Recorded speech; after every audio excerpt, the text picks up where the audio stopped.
We never know where life will lead us or what may hinder us along the way. But while every day can feel like one big question mark, it doesn't have to.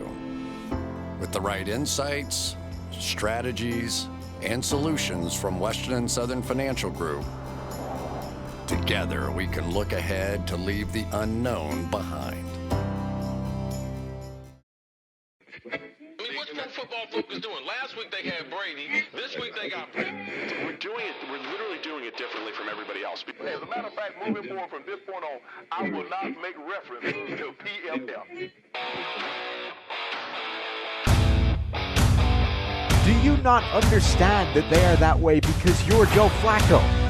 And you just like to discredit things that people deserve credit for. That you can't possibly be expected to defend that. Talk about the game, Sam. So, who cares about what people think about us? Yeah, I like football season, and all the things that go with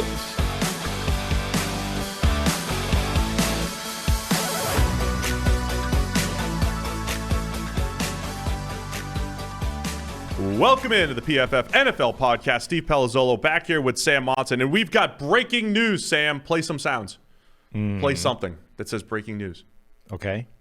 Well, somebody will. What is the breaking news? Breaking news, we got a flash sale over at PFF.com. Flash, huh? Flash sale. Fantasy football season is here, and we're now offering 25% off any PFF subscription to all first-time subscribers with the promo code FLASH25. I had no idea about this thing until today. That's why it's a flash sale. Flash 25, only until August 10th. Today's August 5th. That gives you about 6 working days of access to this thing. Working days, yes. 6 days of Flash 25 for just $7.50. You get access to PFF's fantasy football draft guide, player rankings, projections, all of PFF's locked article content, cheat sheets for fantasy, which is pretty much all you need, the cheat sheet for fantasy, so you can, dominate your league. It's promo code FLASH25, 25% off any PFF subscription. They said to make it as organic as possible. That's pretty organic, right? Oh, yeah. Really organic. Nothing says organic like custom-made sound effects for the flash sale. Well, that's what we're doing here. It's seamless. People needed to know the flash sale happened because we did have a sale a few weeks ago, and you know what? The people loved it, and we love the people. So we're going to give them more sale opportunities. Anyway, today we've got a couple things. Here's what we're going to do. Next 4 shows, here's the plan. We're going to preview every division. Every team will get somewhat equal love. We'll always hate on at least one team. Usually the Chargers, we only spend like 5 minutes on the Chargers, and we'll spend 50 minutes on the Cowboys. You know that's inevitable. But we're going to give every team some level of love. But we'll start the show with something, not breaking newsworthy, but just newsworthy stuff, like Quenton Nelson getting hurt. The things that happened between the last show and this show, we will cover up top. Get it out of the way.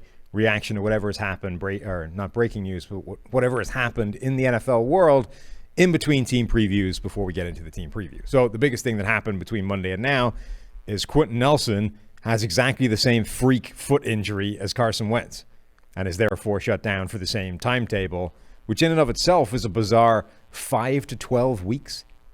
That's quite a broad and specific. 5 to 12, yeah. Yeah, it's quite a broad and specific and unusual time frame. Like usually if you're being that broad, you would say 6 to 12. I thought 5 you to might. 12 is. I thought Dr. Monson might have some insight into that. No. Well, the 5 to 12 thing I think is just because 5 puts him available for week 1, and they don't want to rule that out. So 5 to 12. 5 to 12. As for insight into whether you can just could be available either week 1 or week 11. Yeah. Whatever that is. As for whether you can just remove a bone from inside your foot and rock on like there's nothing the matter, I don't have insight into that. Well, maybe you should. But it seems weird. What does this mean for the Colts? Quenton Nelson being hurt. Well, long term, probably not much. I mean, I guess it depends where in the 5 to 12 weeks that falls, right? If it falls in the 5 end of it, nothing, not a lot, right? Yeah. They're both going to be available either week 1 or very soon, at which point business as usual. If it's week 12 and that drags on like most of the season, week 8, right? I mean, whatever, week 8 or 9, right? From week now, 12 in the I threw you off in the timetable. That's half the season gone. It means they're only giving up a 2nd round pick. It means you're rolling half the year potentially with Jacob Eason, who could be anything, right? Could be passable, could be disastrous. You've no idea. And like, if they have to go half the year with Jacob Eason, a quarterback, and he's awful, that's a really tough spot to be in, because now Like, what do you do? Do you panic move and try and bring in somebody viable? Do you go to Sam Ellinger? Do you just try and accept that every one of these losses is bringing you one step higher up the draft? No, not in where the Colts are. They need to try to win. Right, Chris but if Ballard, you don't have a quarterback for half the season, it's not happening, right? I think the Colts need to start looking around for, depending on what happens with how long Wentz is out, Jimmy Garoppolo, Marcus Mariota. But none of those guys options are likely to be long-term options, right? So you want to give up more for half a season potentially of one guy. Win the division. Like, they can win the division with Jimmy Garoppolo. And next year, but if you do that, like next year you might have neither of them. Like Garoppolo or Wentz? Yeah. You've already sunk at least a second-round pick at Wentz. You give up, let's say, another second for Jimmy G. I assume Wentz is back. Both of them are on monster contracts. And I don't think Jimmy G's value is that high, though. I'm just saying, that's a really weird – that's a lot to commit to two quarterbacks that might not be your future. Yeah, it's a tough spot for the Colts right now. I think overall they've done a pretty good job of team building. I've loved talking about the Colts. Backup options for Quenton Nelson include Chris Reed, Jake Eldrenkamp, Will Freeze, 7th-round pick. Was a tackle out of Penn State that the Colts really liked in the draft. So there are a Danny Pinter, too, another guy that played guard in college that they've moved to center, really good zone-blocking guard. None of those – first off, it's a guard, but it's Quenton Nelson, too. I mean, it's the most valuable offensive lineman in the NFL, and there's a reason why they were the number 2, borderline number 1 ranked offensive line for us. So it will hurt a little bit if he's not on the field. Sure. This is, by the way, Quenton Nelson's third surgery this offseason. Oh, wow. Yeah, that's... Which he tweeted tweeted, Instagram, whatever. He posted when he put this news out. It's adding up. That's a lot. I mean, I don't know if those were sort of, they needed to be sequential because of the pieces of his body he was working on. You got to recover from one before you get to the next. But, like, that's a lot to be, for a guy his age, working on this presumably record-setting contract. I know Brad Spielberger, our cap guy, was sort of tweeting, look, this won't make any difference to his contract. And it probably won't, I'm sure. But, like, if you're looking at, I mean, if this is an extensive injury history, more extensive than you believe from the outside, just looking at him, hey, he plays, he's fine.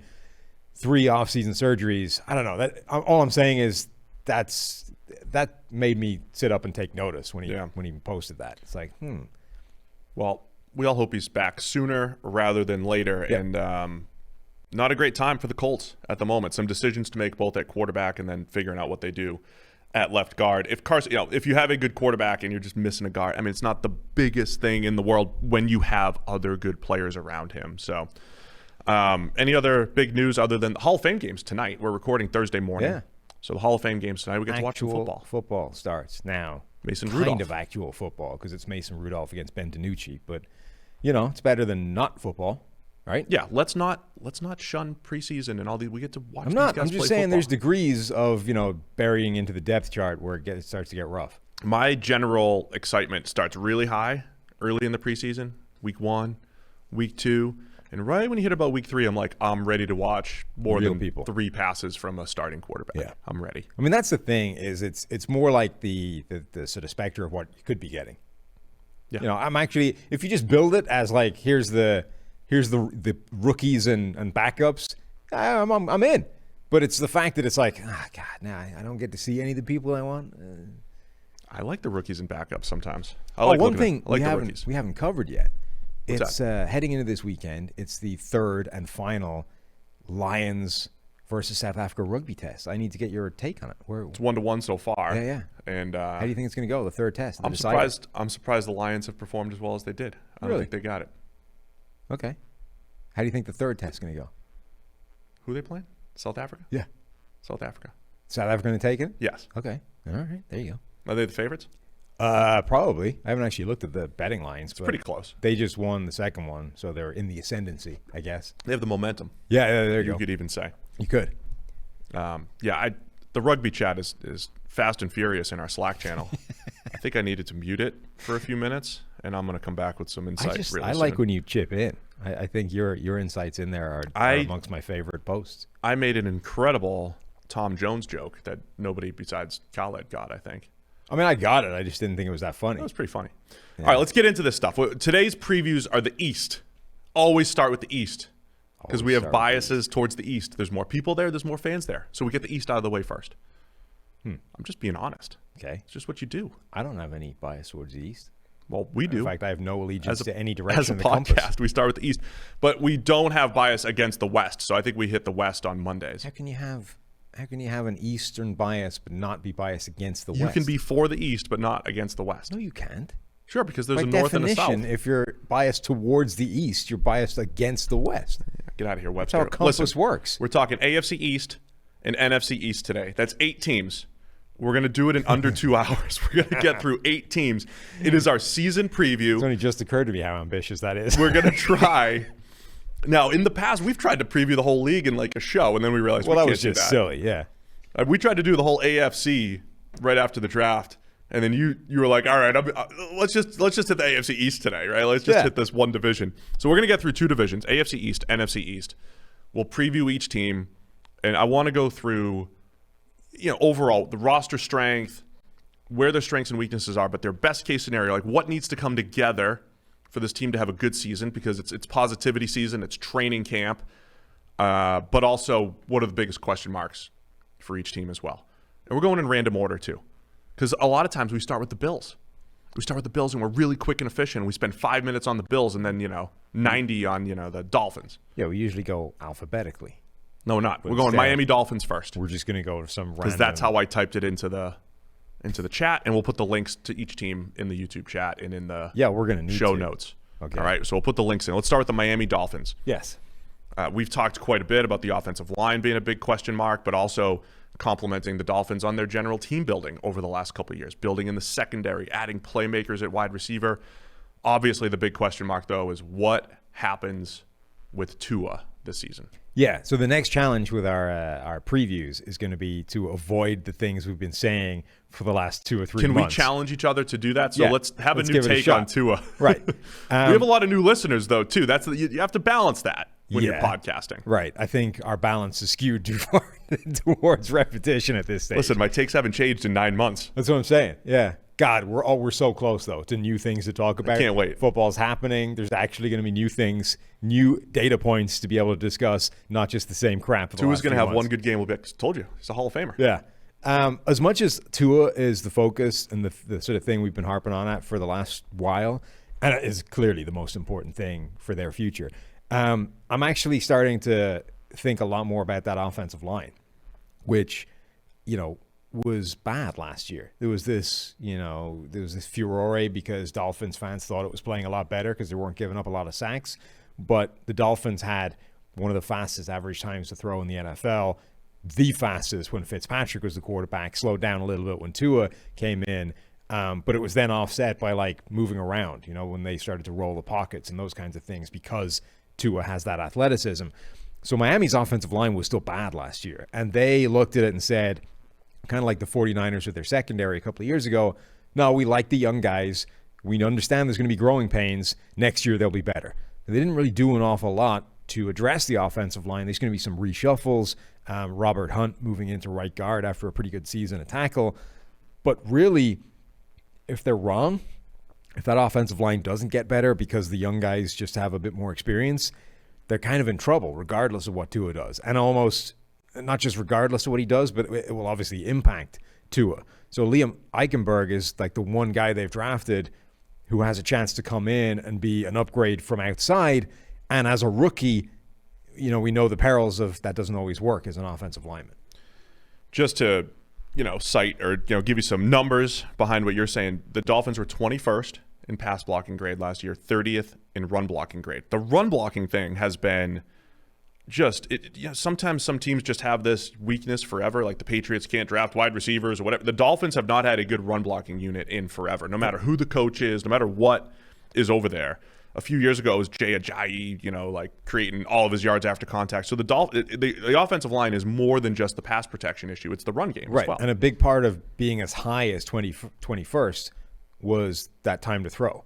If you give them a more disadvantageous situation in terms of a quarterback holding onto the ball, even a league average amount of time, or not moving the pockets as much as they did, that offensive line would be a lot worse. I want to add more perspective to that too, because when you just look at time to pressure, So this is also part of the disconnect between the Dolphins' grade last year and pressure rate, so to speak. The pressure rate wasn't bad because, as you're saying, when you get the ball out, like Fitzpatrick did and like Tua did, the pressure rate isn't going to be high. The average time to pressure the Dolphins allowed was the fastest in the NFL. Right. 2.29 seconds. So really fast. Which is really, really fast. The low end of that was the Packers, 2.79. You're talking Aaron Rodgers, when he was pressured, had half a second more than the Dolphins. Now, some of those pressures are like Aaron Rodgers dances around and invites pressure late, and it might skew the numbers. But either way. But 2.79 is like 2.79 is longer than a lot of quarterbacks average. The ball should be out by then anyway. Than most quarterbacks average time to throw. Meaning, in like broad strokes terms, they are giving the quarterback more time than most quarterbacks need throughout the course of the season. Now, Rodgers holds on to the ball a long time, one of the longest in the NFL. So for him, there's still some pressure plays in there. But there are quarterbacks out there that don't hold the ball longer than that as an average. And so just remember the study I did too. We talked about this around draft time. I went back and I looked at all of the rookie contract quarterbacks and said, okay, what mix did they have? Did they have great pass blocking? Did they have great receivers, receiving grade, whatever it was? What led to success? And it was pretty much good pass blocking and good receivers. It was both, right? As much as we preach here, creep back toward average on the offensive line, get as good as you can at with playmakers and all that stuff. You really can't run a good offense if you don't creep back toward average. And there's some benefit to having that top 10 caliber pass blocking offensive line. So I do think the Dolphins have done a great job of saying, Devontae Parker, you're a certain type of receiver. We're going to complement you with different types, and Will Fuller with his speed, Jalen Waddle with his speed. Mike Gesicki has emerged as a legitimate playmaking tight end. I love all of that stuff on paper, but I'm with you. I think the story and the biggest question mark for Miami this year is that offensive line. And if they do get to that middle of the pack, then all the pressure is on Tua, and he'd better perform. Yeah, I agree. I mean, the only other thing that would be in the mix with that is their secondary, which they loaded up on in terms of talent. Byron Jones, Xavier Howard. Are they going to get Xavier Howard happy by the time the season rolls around? They don't want to trade him, obviously, because they just specifically went out and stockpiled these guys. So there's no point in doing that if you then have to trade away one of them because he gets upset. So are they going to be able to make him happy with whatever contract renegotiation has to happen? And then outside of those two, can they get a third guy playing viably, whether it's Justin Coleman in the slot, Noah Igbenogany after getting lit up as a rookie? Does he take a step forward? Like, that third spot is still a question mark. They play a ton of man coverage. It's the Belichick scheme. It puts a lot of pressure on those corners. Byron Jones is coming from a system. He came from a system in Dallas where he was playing a lot more off coverage, a lot more traditional cover three, and had to man up nonstop. So his grade took a bit of a hit because of the pressure put on the corners there. Xavier Howard had the 10 interceptions, was just incredible last year. He wants a new contract. We talked about him a little bit, but if they're all back and they're all happy, they have the skill sets to play that man coverage. It gets ugly at times because of how much pressure you put on the corners, but it puts a lot of pressure on the offense too. You've got tighter windows. Completion percentage in general is lower against man coverage, and that's why the Dolphins did have one of the most efficient defenses last year. So Xavier Howard and Byron Jones on the outside. You mentioned all the guys. Igbenogany does fit better in the slot. Justin Coleman fits better in the slot. They have the right people. And the other thing I love about their secondary is a bunch of corner safety hybrids. Drafted Javon Holland in the second round. Eric Rowe used to play a little bit of corner. Brandon Jones has that tight end eraser type of capability. I really liked what the Dolphins have done on paper in their secondary the last couple of years. Our Xavier Howard sort of statement, by the way, when he was basically putting out publicly that he was upset and wanted to trade, there's a line in there about how he was basically doing so well last year with nothing around him. Like, okay, if I'm Byron Jones reading that, I might be a little upset by that. Yeah, it's not very nice. Yeah. I don't know how much, if anything, that kind of stuff matters, but generally speaking, pissing off your teammates and guys that play with you in the same unit probably isn't a great idea. This goes to the same thing we had said, about like the Cardinals and all that stuff. You're looking at all this, we just play Madden, right? We're playing Madden franchise mode when we're looking at these guys. And then all of a sudden one of the guys, when you made a great Madden move, look, we got Xavier Howard, we got Byron Jones, and one guy gets mad because he wants to get more money than the guy next to him. I don't know if that stuff matters, but what I would say is that it can't help, right? Yeah. Like the idea that, let's say, Byron Jones reads that and it's like, what are you talking about? I was playing pretty well last year as well. What's the deal? Gets upset with Xavier Howard. That might not matter at all. They might both go out there, play exactly the same next year. I agree. That being said, there's no scenario whereby it helps. Right. But there are scenarios where you can see that it does get worse, where they, one guy upsetting another guy actually makes one of them play materially worse. The two other things I want to just bring up as question marks before we move on. This is pretty efficient, I think, for the Dolphins. The pass rush. We're always good with team 1. It's, team 6 that we... No rabbit hole. Don't go too far off the tracks here, Sam. All right. Jalen Phillips was the second first-round pick for the Dolphins. Chris Collinsworth's favorite defensive player in the entire draft. He could be one of the keys if he could step in as a rookie and add some pure pass rush. Because last year, you know who the best pass rusher was on the team for the Dolphins? No. Andrew Van Ginkel. Huh. Yeah. And he played well. He was good. Former Wisconsin Badger, second year in the NFL, 5th rounder. He was a really good, efficient pass rusher on 212 rushes. But he's not the guy that you're just saying, wow, we're got to double team Van Ginkel this week, right? It's not happening. That's a sentence that's never been uttered. Yeah. So Jalen Phillips, Emmanuel Ogba's in there, Van Ginkel's in there. I mean, they're going to be piecing it together, much in a way that we would talk about here at PFF. Build the secondary, figure it out from a pass rush standpoint. But when you have a guy, if Jalen Phillips can go out there and win a few more one-on-ones, it does help quite a bit. Well, like the offensive line gives Tua the chance to succeed if they can find a legitimate pass rush, particularly from Jalen Phillips, that helps the secondary and it helps the guys who have to play man coverage more than anybody else in the NFL. Just they have a little bit less time to have to do it because Jalen Phillips is going to get there quicker than Van Ginkel was last season. So, Igbenogany, Byron Jones struggling a little bit more, having to play man coverage.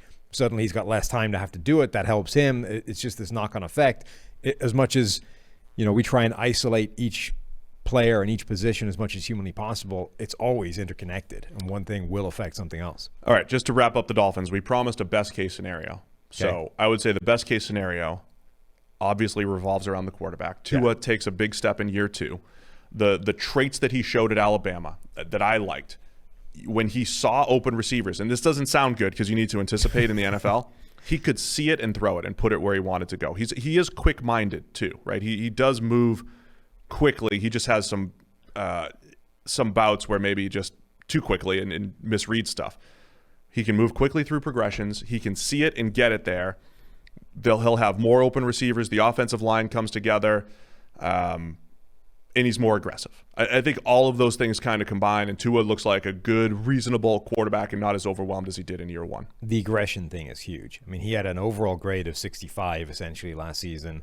Burrow was at 75. Herbert was at 80, effectively, are the 3 tiers you're talking about. So if Tua can jump up 10 points in grading, if he can go from 65 to 75, which is doable if he just rediscovers that aggressive streak and the deep ball and the big plays that were there, obviously, at Alabama when everybody was wide open, just were not there last season. He had the lowest big-time throw rate in the NFL. His turnover-worthy play rate was high-ish, not catastrophic. I don't think he even needs to move that. He can stay exactly the same in terms of the number of mistakes he makes if he just finds that aggressive streak and the ability to make big plays. Part of that will obviously be helped with a guy like Jalen Waddle, but he needs to make that correction himself in terms of just knowing when to put the ball in the air and taking a few more chances, which for him, like it's worth doing, right? Because you're already making mistakes. It's not like you're Alex Smith out there with one of the best turnover-worthy play rates in the NFL. You're already making mistakes, so you might as well make them 50 yards down the field. Take a chance. So that's the Dolphins. The DraftKings over-under for win total, 9.5. So we'll do a little win total as well. Over-under for the Dolphins this year. 9.5 with the 7. This is going to screw everything up. The 17 games. You got to change your mind. They won 10 games last season in a 16-game schedule. 9.5. Dolphins fans are saying 17. No respect. We won 10 last year. We're going to win 12 this year. We're ascending. I'm going to go under. I'm going under as well. I'm going under for the Dolphins. Partly the injury thing. They were so healthy last year, and I don't see that repeating. But also, like, the Jets should be better. The Patriots should be better. Like, the division is harder. And they play the NFC South. Bucks, Saints, Falcons ascending potentially. I mean, there's could be a tough run for the Dolphins this year. So I'm going to go under. Man, I'm just going to go over everybody else, though, so we stay positive. All right, before we get into the next team, I want to tell you about our friends over at Fantrax. Fantrax's free fantasy football league manager is the most customizable, easy-to-use, and feature-rich platform in the entire industry. PFF is gearing up to play our leagues on Fantrax this season. Multi-team trades. You've been trying to work out multi-team trades left and right, Sam. That's what you love doing. Player salary, contract options, auto-generate player salaries for your league. And if you're coming from another site, that's not a problem. Fantrax can import any of your current leagues completely free. Sign up and play now at fantrax.com/PFF. Get a chance to win a trip to any regular season game this year for you and your entire league. Make your league on Fantrax and then head out to a free Las Vegas Raiders game with your buddies. This is fantrax.com/PFF, the home of fantasy sports. All right, the next team on my list that's out of order is the New York Jets. What are we looking for with the Jets? Biggest questions, best case scenario? I mean, we don't want to make this all about the quarterbacks, but obviously the biggest We'll question. touch on the quarterback, right? Obviously the biggest question with the Jets is their quarterback. They drafted Zach Wilson, number 2 overall, which would be the biggest question for any team taking a quarterback number 2 overall, but in particular with Wilson because of his entire narrative as a number 2 overall pick. Guy effectively came out of nowhere, had this incredible season at BYU, but sample size and level of competition are legitimate questions for him in a way they weren't for obviously Trevor Lawrence, but also Justin Fields. So the Jets, A, did they make the right pick? And B, how good is this guy going to look based off how little we've seen from it? Yeah, Zach Wilson, to your point, the fact that he was just locked in at number 2, enough people around the NFL really liked him. He does have that arm talent, that just feel for making plays when things aren't there, quick release. I think he always had those skills and tools, but he also stayed healthy last year, which will be one of the question marks that they're looking at here. So it's Zach Wilson plus that passing game, right? So I think the story of the Jets is when you compare them, you reverse course to 2018, and the Jets draft Darnold, and the Bills draft Josh Allen, and the Cardinals drafted Josh Rosen. And all 3 teams maybe had the 3 very worst situations in the NFL as far as offenses go. Josh Rosen had the worst one. Yeah. Nobody to throw to, nobody to block for him. But the Jets and the Bills were pretty close behind. And the Bills have completely turned it around. The Cardinals moved to Kyler Murray and turned it around. And the Jets, as they move away from Sam Darnold, was still trying to figure it out on the offensive line. Still one of the bottom 5 to 8 offensive lines in the NFL. Still one of the bottom 5 to 8 groups of playmakers. I think this is where they've turned the corner, though. I think the corner has been turned with not just Hall of Famer Corey Davis coming in, but Corey Davis and Elijah Moore. And just Jamison Crowder was he's been their most dependable guy the last 3 years. When he's your third option, that's a great third option to have because he's an excellent slot receiver who can get open. So Keelan Cole's a dependable guy. Denzel Mims, he's not doing a whole lot yet. But he's apparently lighting up the third team. He's lighting up the third team. So, it's a good You news. mentioned on the daily. It's a good news, bad news thing, right? The good news or the bad news is that Denzel Mims is currently running with the third string, so the chances of him being a great player based off, the lighting up everyone at the Senior Bowl, not great. The good news is he is at least lighting up the third team, So he's in the doghouse, but he's kicking the ass of the people he's going up against. So, like I say, bad news, good news here.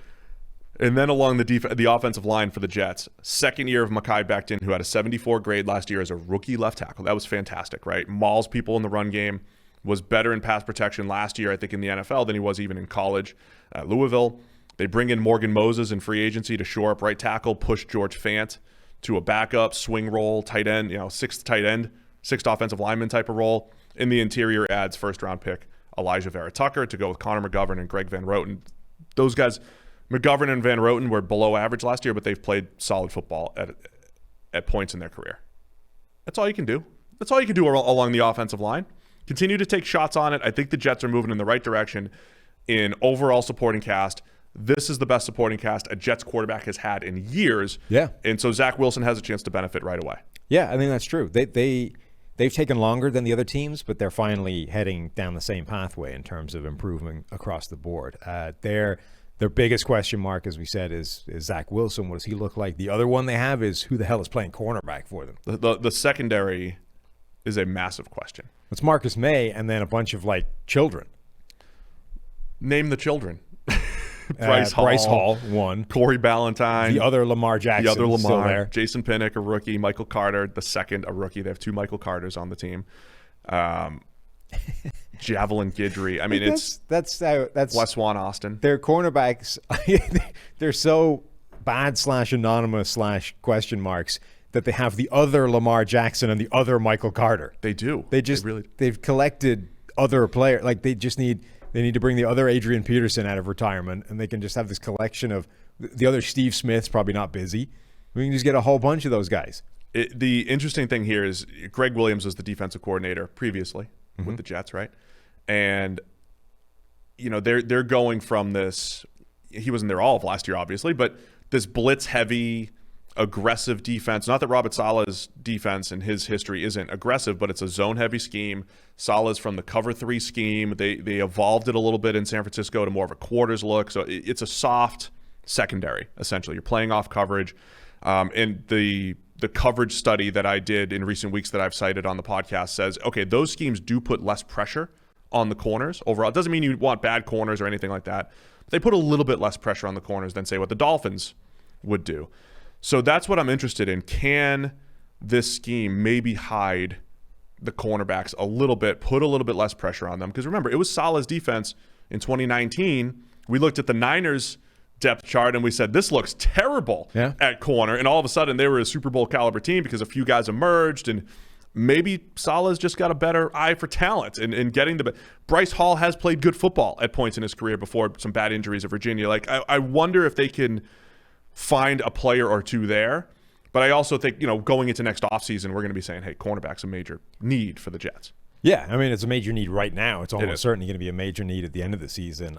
Bryce Hall is the one guy that I do like his potential within that Saleh kind of defense, and it wouldn't shock me if Bryce Hall looked good by the end of the season. And we were saying, okay, they've got one spot locked down. They just need to find the other corner and the slot guy. But that right now is, it's an obvious glaring hole in the entire defense. So if you're thinking best case scenario, all of this comes together, and it's a lot of question marks, right? It's like the receivers are, the receiver moves are good. Corey Davis plays closer to a 1 than a 2, even though he's probably more of a 2.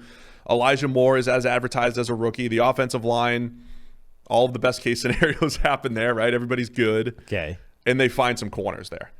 Yeah. The other thing that is a potential strength now is the defensive line. They've done a really good job of building that defensive line, bringing in Carl Lawson in free agency. I've been calling for Quenton Williams to be maybe the breakout player this year, from good to potential star, taking a shot on a Sheldon Rankins in free agency on the cheap. My boy Folo Fatukasi as just a great run-stopping nose tackle. I do think the Jets, all these moves that we're talking about, they're just making a lot of good, solid moves that they won't all pan out, but I do think overall the front office is making a lot of good decisions. Right. So I think, their best case scenario is that more of them pan out than don't. Not that they all pan out, because frankly, that's just not realistic. So their best case scenario is that Zach Wilson looks like a star. Zach Wilson looks like, maybe Justin Herbert last year is too ambitious, but he looks like Joe Burrow, Justin Herbert, Baker Mayfield, who looks like a good starting quarterback right away. You come out of the season confident that you have the guy in a way you haven't for the past few years. Not that there's the occasional flash that you got from Sam Darnold, but you've seen enough that you're pretty confident he will be the guy going forward. And more of the rest of the moves have worked out than not. Carl Lawson still looks like the same guy, gets a ton of pressure. Maybe a Bryce Hall pans out, and now you're only looking for 2 cornerbacks instead of 3 or 4. And enough of the wide receivers look good that you're confident you have the supporting cast around Wilson for him to look good. And the offensive line remains solid, not a disaster. So you're not looking for everything to work out, just like the biggest piece to look good, and then enough things around him that you're not blowing the whole thing up around him. Yeah, I think Jets fans would just be happy with steps in the right direction. I mean, I right? think they'd be happy if just Wilson looked good, even if everything else didn't work out. I think you also want some positivity coming out of your head coach analysis or your head coach takeaways, right? Saleh's got the defense playing hard, maybe overachieving a little bit given what they're it's not just the corners, by the way. Their entire back seven. If you look at if we're talking about a system that puts a lot of pressure on linebackers, Fred Warner coming out of Saleh's system just got paid a ton, in part because he's really good, the other part because he takes on a challenging role in a zone-heavy scheme. And we're talking about the Jets. They have C.J. Mosley maybe coming back after That's playing. going to be really interesting to see. Yeah. And he's not the best coverage linebacker, but he's their best option. Yeah. Probably. And he's good. I mean, he's a good player. He was Yes. never as good as the hype and as the contract that he signed, but they're actually getting it's like a big free agent signing, right? They're potentially getting a good quality player in a system that actually needs that position pretty badly. And that has the potential to be an interesting matchup. By the way, one way to just keep tabs, if you're listening to the show here and you're at your desktop or laptop or whatever, if you go to pff.com, we've got not depth charts, but we have packages on the site. So like nickel, base, and all that stuff. It's over at pff.com. Click on your team. It might make it easier to follow along because I'm going straight off our depth charts and who we have and the 2 deep and the 3 deep, and it helps to be able to see this stuff. But at linebacker with the Jets, Jared Davis, they bring in too, who's never really played good football, but he's a pretty good blitzer. Blake Cashman, who was a pretty good coverage linebacker in college, but has just been okay in the NFL. So the entire back seven is questionable. But to your point, if Zach Wilson looks good, if some of the rookies, the young players show some stuff, and then Robert Saleh gets them overachieving a little bit, I think you're feeling good as a Jets fan. I was a little surprised. Maybe I shouldn't be surprised. Over under 6 for the Jets. Yeah. So a 6-11 season as the baseline.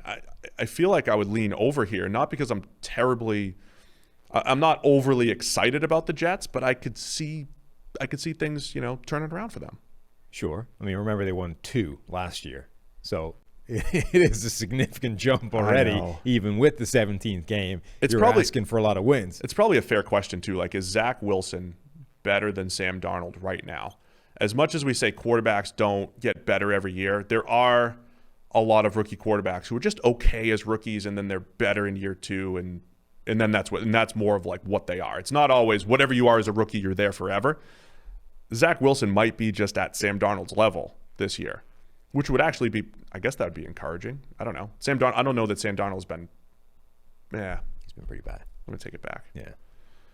You want him to be a little bit better than what Darnold's shown. Yeah. Sometimes you start a sentence and you just find Then you yourself stop it. right in the middle of a cul-de-sac going nowhere. We're recording. We could just cut that. Like a dead end. It's like I never did it.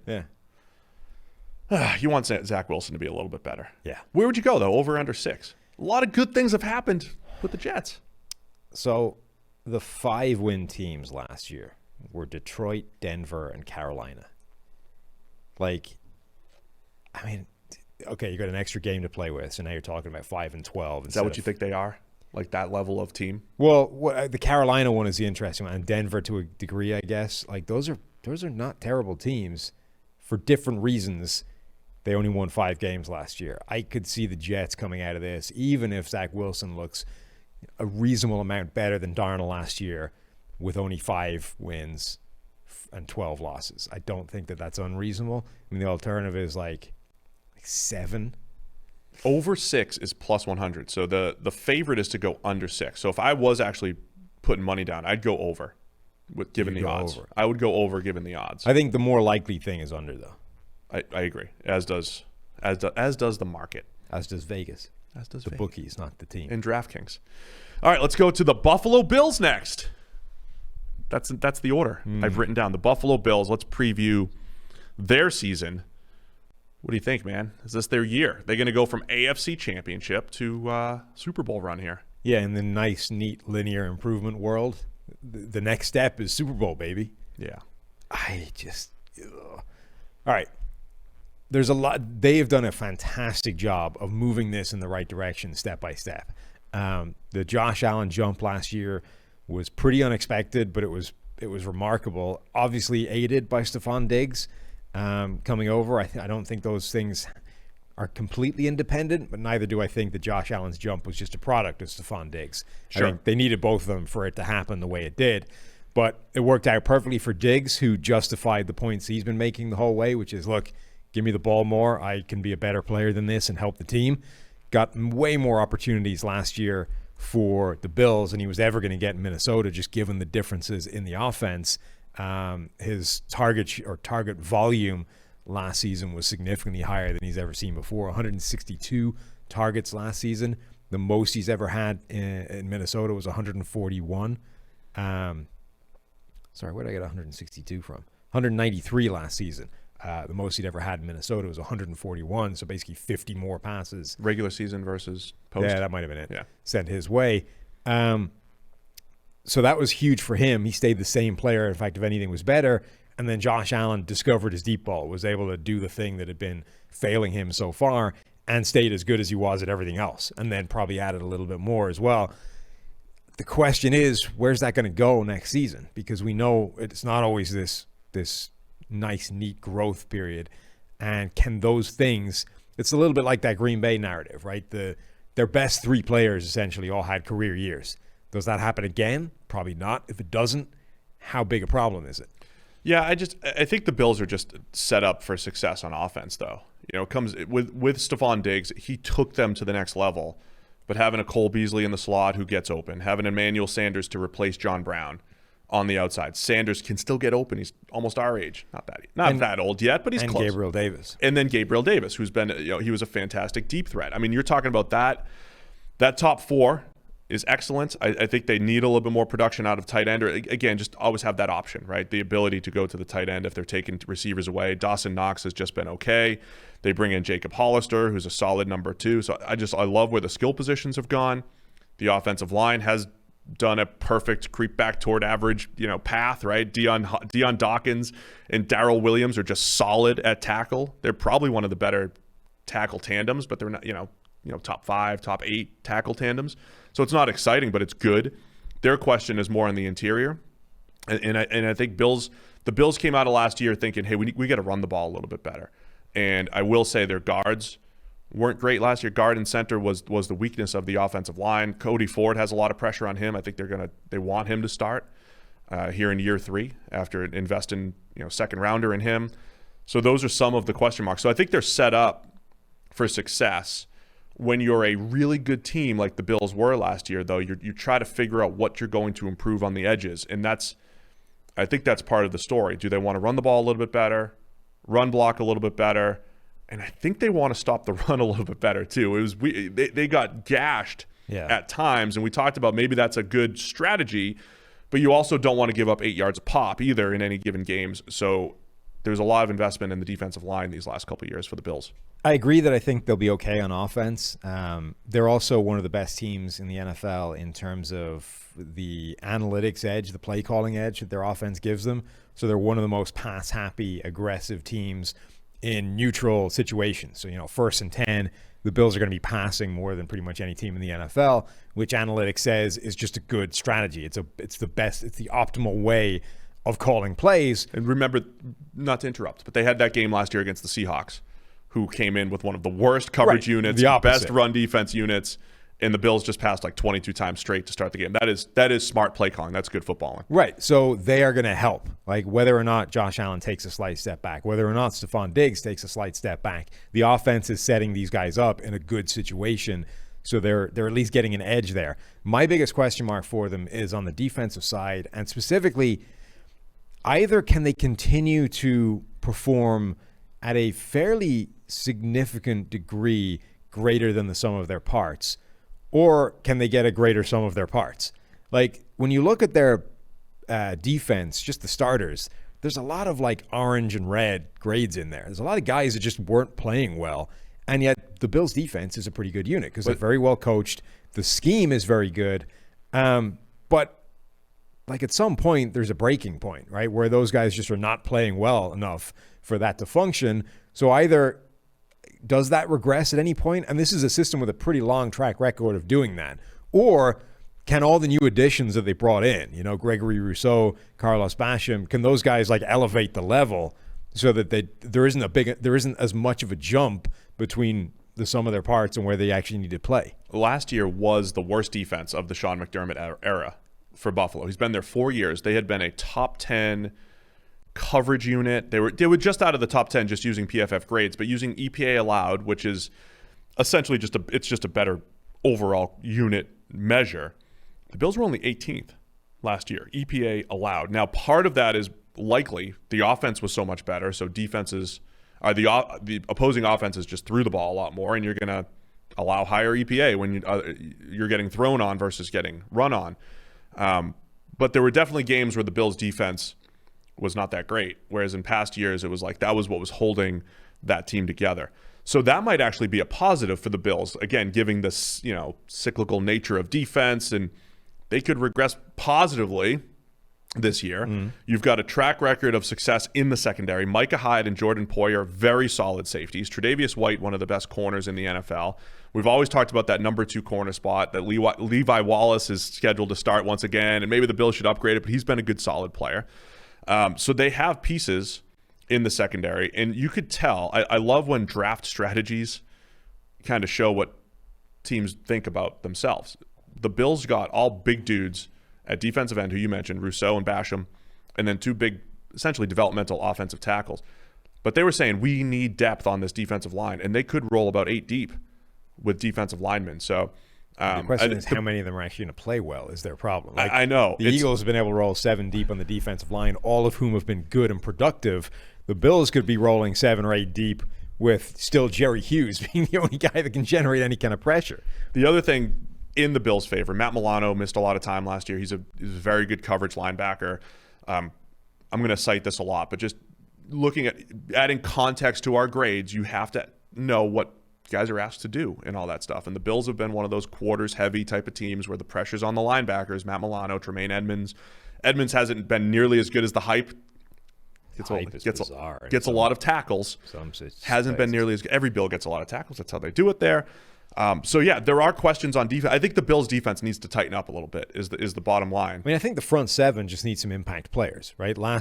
They've got players that should be good. Ed Oliver obviously was a high draft pick, a guy that was spectacular in college, coming off his worst season, a PFF grade in the 40s. Matt Milano, as you said, coming off a bad season for him, but is a better player than that. Tremaine Edmonds coming off a grade of 41. Like, he's not been good at all. Now he makes splash plays, but there's so many plays, as you say, for the Buffalo Bills linebackers that you're going to find those. The question is, like, where's the balance? And the balance for him is bad. And the defensive line has basically been Jerry Hughes for years. So they've made attempts to fix that with the guys they brought in, particularly at defensive end. But we need to see that. Like, those guys need to play better than the guys they're replacing, or the front 7 for Buffalo is going to be a problem again. Ed Oliver is really the interesting one because he was much improved as a pass rusher last year, but if you look at his run defense grade, it was horrible. And yeah, he's another splash play guy, right? The pass rush still wasn't like... It wasn't great. I mean, it was better. I mean, you could see him, he went from 62 to 72 last year. Right.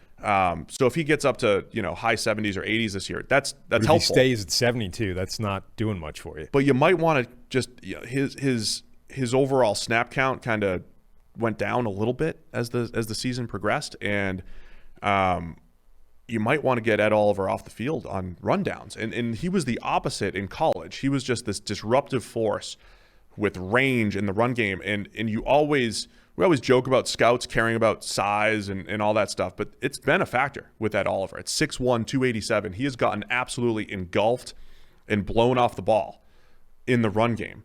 And it is a factor right now. Again, if you're the Bills and you're trying to play the run with only 6 guys in the box and all that stuff, you can't have Ed Oliver in there, getting destroyed by double teams. And having Starlo Tulele back might help, coming off of his opt-out year. So I think that's why they added so much depth. A.J. Epinesa in the second round, Rousseau and Basham, they have a lot of players that they're throwing at this defensive line. If Oliver can just become a good pass rusher, I think that solves a lot of problems for them. Even if it's at the expense of being an every down player and he just becomes a situational pass rushing body, that would be a good thing for them, I think. But Oliver had 35 total pressures last season, which is a couple more than Malik Jackson.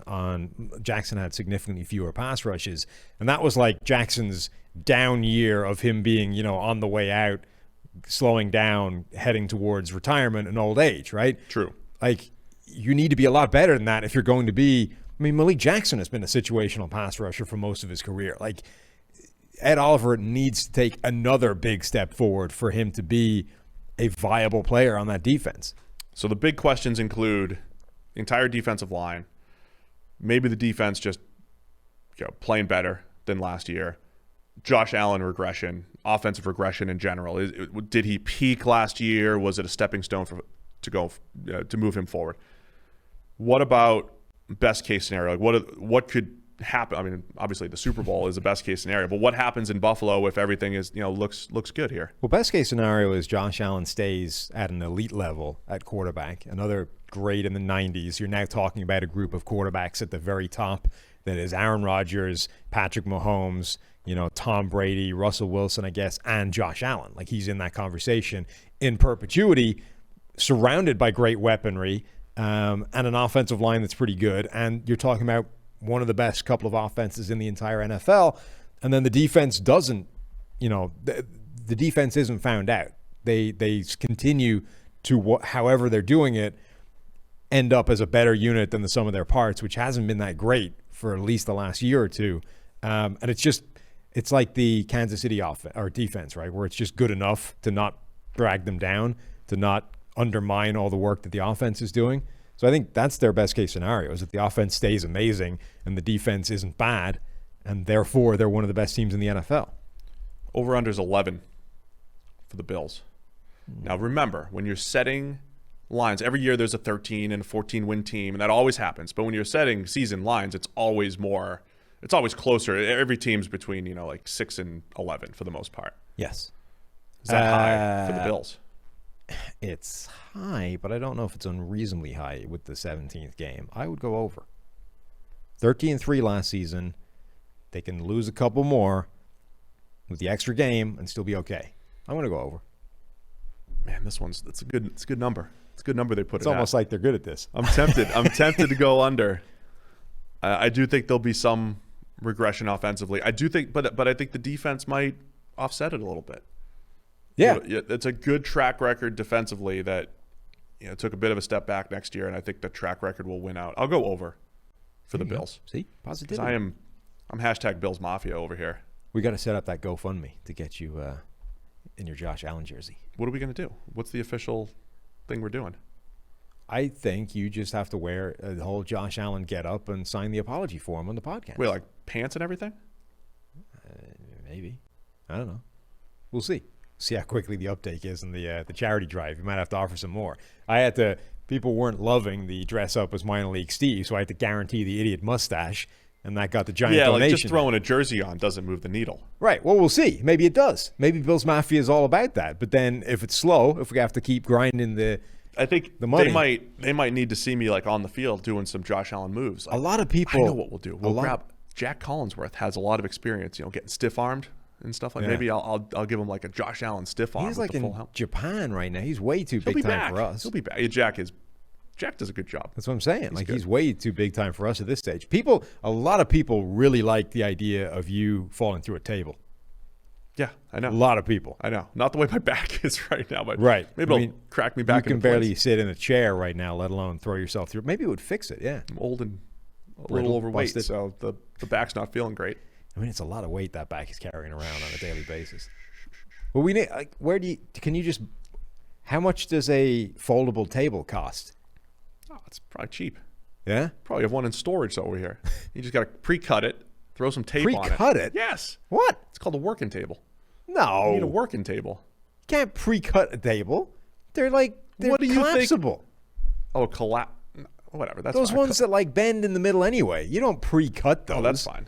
You're telling me Bills Mafia is out there with like an angle grinder cutting the hinges off they're those? They're drunk and crazy. I'm not that. I'm just gonna, trying to put on what you lose here. in being drunk and crazy, you gain back in being like 100 pounds heavier than most people. I don't think that's a win. Of course it is. It's not a win. It's inertia. You are going through that table without the requirement of the hinges being cut. And the inertia hits the ground pretty hard too. So well, that's a different problem. The initial problem is getting through the table without cutting it. It's still a problem. All right, can we move on here? We'll figure it out. New England Patriots time. What's going to happen with the Patriots? All this offseason investment, the most aggressive offseason ever. ever for any team, but forget it. Like the most ridiculous thing that Bill Belichick's ever done in New England, going out and getting all sorts of free agents, a bunch of good players, but for a lot of money. And I've been on record saying they're not overpaying these guys this year, but it probably comes back to bite maybe in 2022. But for this year, the Patriots, I think they have a better roster. But of course, it comes down to what does Cam Newton do in year 2, or is it Mac Jones time? Yeah, I mean, I just gut instinct says it's going to take quite a lot to get Mac Jones onto the field. I mean, obviously an injury, but it's in terms of play quality, I think it would take quite a lot for the Patriots to turn to Mac Jones as the future. What I'm most interested in is just what this offense looks like. Obviously, they are pivoting as a base offense to a more heavy-set personnel package. They made not one but 2 different tight ends, the third highest-paid tight end in the NFL this offseason. Basically the same. Like, you know, it's Travis Kelce. They're number 3 and number 3. So clearly they're going to feature these guys a ton, which is a massive departure over what they did last year.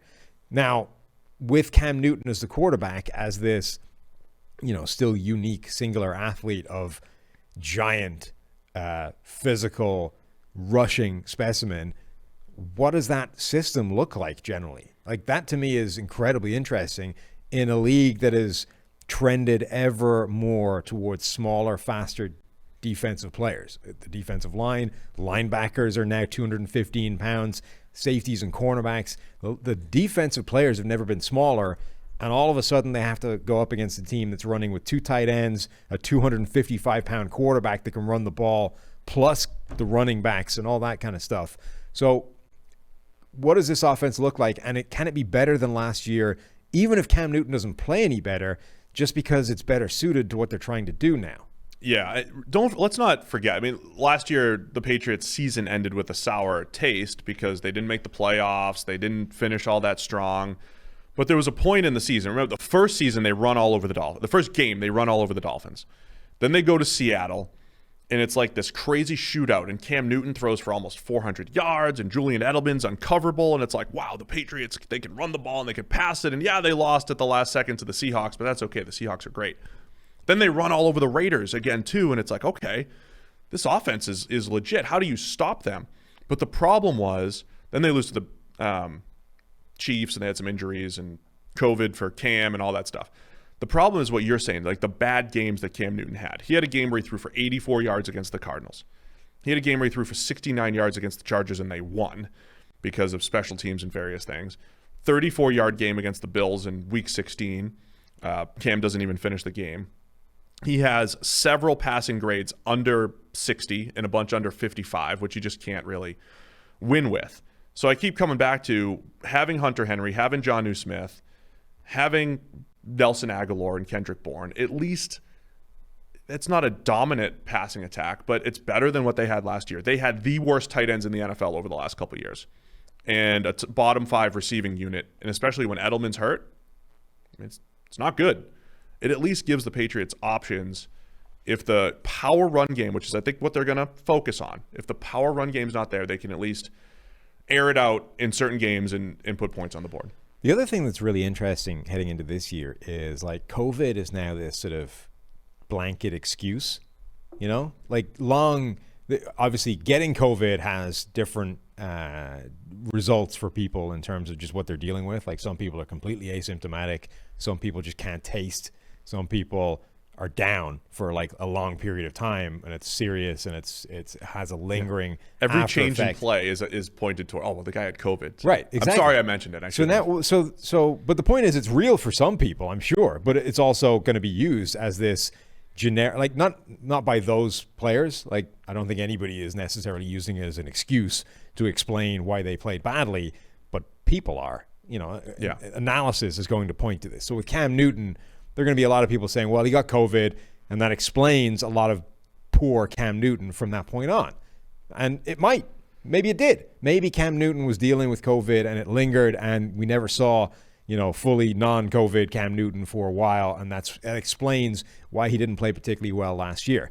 On the other hand, maybe Cam Newton was just playing badly last year. But we don't know until we get to this season and we see what it looks like. The COVID thing's a little different than what I'm going to say here, but we heard the same excuses for Cam when he kept getting hurt, right? It was like, well, he was playing well until he got hurt in 2018. In 2019, well, he got hurt. And in 2020, well, he's coming off of his injury. Right. Well, I'm not saying Cam Newton's to blame for the COVID part of it. I'm saying but for the injury part of it, I think that's kind of on the player. Right? You don't control all your injuries, but it's part of your profile, so to speak.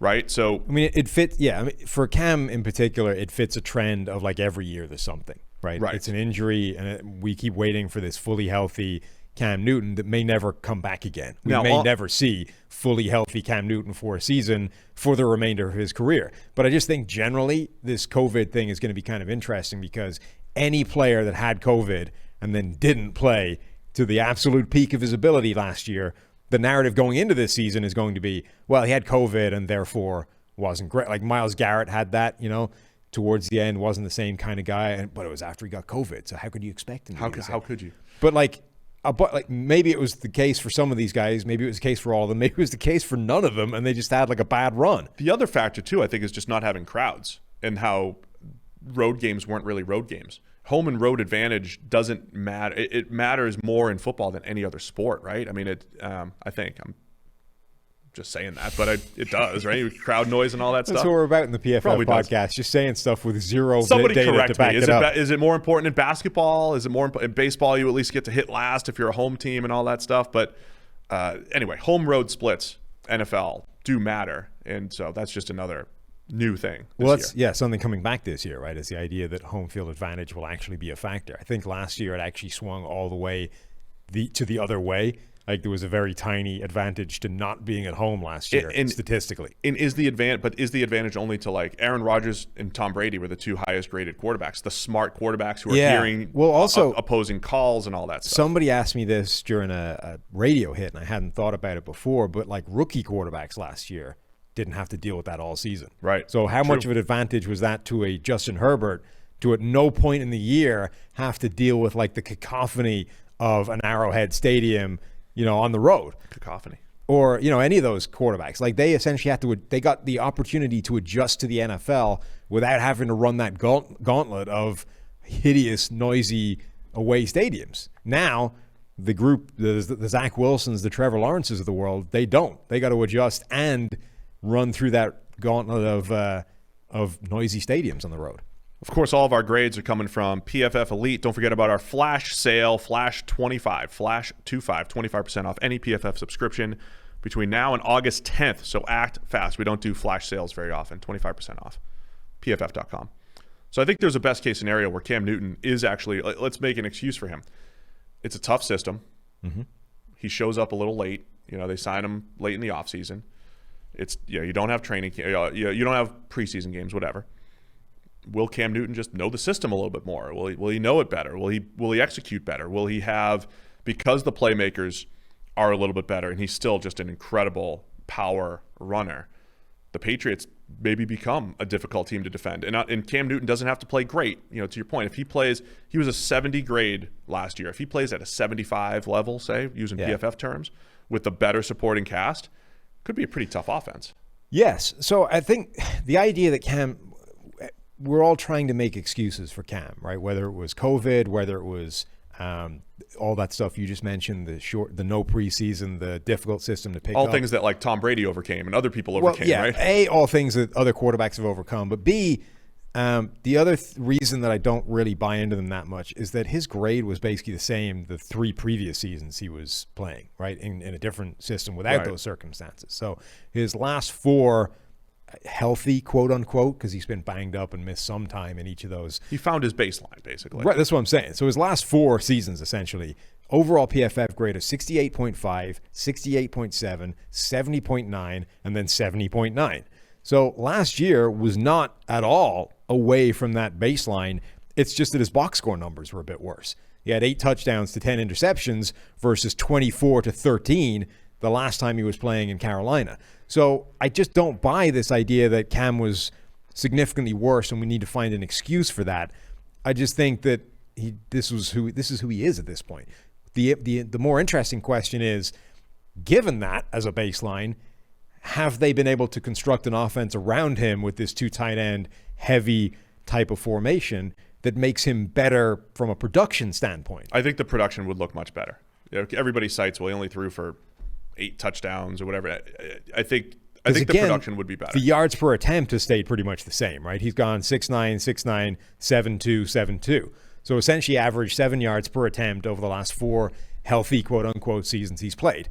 Can this offense jump that back up to like 7.8, 7.9, 8.0? I also think if Mac Jones comes in, he's certainly better set up for success than if he was the quarterback last year for the Patriots, given the playmakers. I don't think the offense changes greatly other than maybe short yardage, right? Short yardage, you're not running Mac Jones, running QB power with Mac Jones, but they're going to run the same pass concepts. And if Mac Jones was out there distributing the ball, which he does to Hunter Henry and Jonnu and all those guys that we mentioned, they could do a pretty good job. It's also third best offensive line in the league by our rankings, which has to help and probably helps even more if they are pivoting to a heavy. Like, that's the thing. Not only you've got a quarterback that's a unique athlete capable of running the ball, you've got this 2 tight end formation, and you've got one of the best offensive lines in the NFL that is built to run block. Like, forget the pass protection part of that for a minute. You're now getting Shaq Mason and saying, Shaq, this is going to be like Georgia Tech. We are going to go all out. You get back in your 4-point stance and just obliterate the dude in front of you. And then Damian Harris and Cam Newton are going to run for 15 yards behind it every play. It's Shaq Mason and Trent Brown back together, but also Michael Onwenu, who is the best rookie offensive lineman, him and Tristan Wirfs. But Onwenu moving to left guard. I mean, this is an incredible run blocking offensive line. It could be phenomenal. And the entire offense is genuinely built to massively lean into this zag when everybody else is zigging deal and just legitimately go old school power football and be good enough at it compared to everybody else that it actually becomes an efficient way of playing offense. So all that said, last year the Patriots defense was 26th in EPA per play allowed. That was a huge part of, say what you want about the offense hasn't been good and that, team building has been questionable as far as adding playmakers and all that stuff. The defense regressed greatly. Stephon Gilmore had his worst season in a long time, if maybe ever. 61 PFF grade after just being the best corner in the league over the last 3+ years. Devin McCourty, bad season for him, relative to the rest of his career. J.C. Jackson at corner. So many guys regressed last year. So again, do we look at this and say, well, it's Belichick, he's got to turn it around. Defense is unstable. Those things tend to turn around. I think there's a lot of things in the Patriots' favor if you're trying to have a positive outlook on this season. And half of it is just, well, they should be better than they were last year, especially on defense. Yes. Also, their Dante Hightower's coming back. That'll be a huge thing. He's a legitimate sort of linchpin for them in the middle of that defense. And then they've got a ton of additions. Like, they obviously drafted guys like Christian Barmore has the potential to be a difference maker. Kyle Van Noy comes back to the only defense he's been any good in. True. Henry Anderson bringing his 2 pressures a game to the defensive line. Henry. We love Henry over here. But so many players that they've added to this defense, in addition to the potential that guys like Gilmore bounces back and regresses positively towards where his baseline should be. Matthew Judon comes over as well. Like, there's a lot of additions to this defense and obviously a fairly extensive track record of Bill Belichick knowing what he's doing when it comes to defense. Just using pass rush grade, they were tied for 22nd last year. So all those names that you mentioned, Judon, even though a lot of his pressure schemed up and we said, well, he's not an elite pass rusher, but he's still pretty good. They have a whole bunch of just pretty good pass rushers that I think which is kind of how they've always built that defense. Always have done that, right? But this is where it should be better this year because of Judon. Van Noy's history is he's this hybrid player who could play traditional linebacker, he could rush the passer. His best season was when they just unleashed him as a pass rusher. So the Dolphins tried to put him in coverage a lot more last year. It didn't go well. Van Noy rushing the passer along with Judon. Dietrich Wise has always been efficient getting after the quarterback. Chase Winovich has always been good. I think Josh Uche could be one of the better just pure third down pass rushers in the NFL. And they also drafted Ronnie Perkins from Oklahoma in the second round. I mean, just those 6 players, plus Barmore, who you mentioned, this pass rush should be much better this season. Yeah. I mean, and Hightower is one of the better blitzing linebackers in the NFL. Yes. On paper, it's a good defense still. Like, it didn't collapse. It may have played a lot worse last year, but you look at the personnel, there's no reason it can't jump back to somewhere approaching one of the better defenses in the NFL. We always preach, get 3 and 4 deep at corner and, never stop looking for corners. I wonder if things could fall apart quickly for the Patriots with Gilmore getting a little bit older, J.C. Jackson, Jonathan Jones. They've been there for a few years now. So that's the other thing I think to keep an eye on. Will this defense get better? There's evidence to suggest, well, they can't be as bad as they were last year, given Belichick, the track record of some of the players on the team. I think overall the Patriots look better this season, and their over-under is at 9.5. Does that feel rich, or does that feel about right for the Patriots? This puts, by the way, DraftKings has the Bills at 11, Patriots 9.5, Dolphins 9, Jets 6. So DraftKings, their over-under, their win totals for teams have the Patriots as the second best team in the AFC East. So the Patriots are 7-9 last year, and we're setting the over-under at 9.5. So we got to get them up to 10. 10 and 7 in a 17-game schedule. It's definitely doable. I guess if I went under with the Dolphins, I probably should go over with the Patriots. Does that make sense? It does. Okay, let's do that then. I'm going to go over. I'm going to say they go 10 and 7 this year. 10-win team. And then in 2022, though, they're like 8 and 9 or something. Okay. I think the Belichick legacy story, like he bounces back a little bit this year, and then maybe it comes back to bite in 22. And then collapse. Yeah. And Bill's just got to slink off into retirement. Brady has 2 more Super Bowl rings, and then they both leave after 22. How many does he need to get like a full 2 hands worth? Because that's probably when you got to quit, right? 3 more. When you run out of digits. 3 more. That's a lot. Yeah. You'd have to. But at that point, now you can't hold them all. Now you got to have. You can only win as many as the number of digits you have to store them on. Otherwise, the photo looks ridiculous. Yeah, we don't want to have a bad photo. So I'll go over for the Patriots. I've just been more optimistic about their short-term success with all the crazy offseason moves. I mean, their only downside is that just how do you get cohesion with so many That's a good point. new people coming in? But I guess the counter to that is that like most teams are turning over 25-30% of their roster anyway. So Belichick's done a good job finding everybody's strengths and all that stuff. I think they'll definitely be better this year. Yeah. All right, NFC East. We're halfway through, Sam. So soon? I think we've been efficient, right? Going through each team.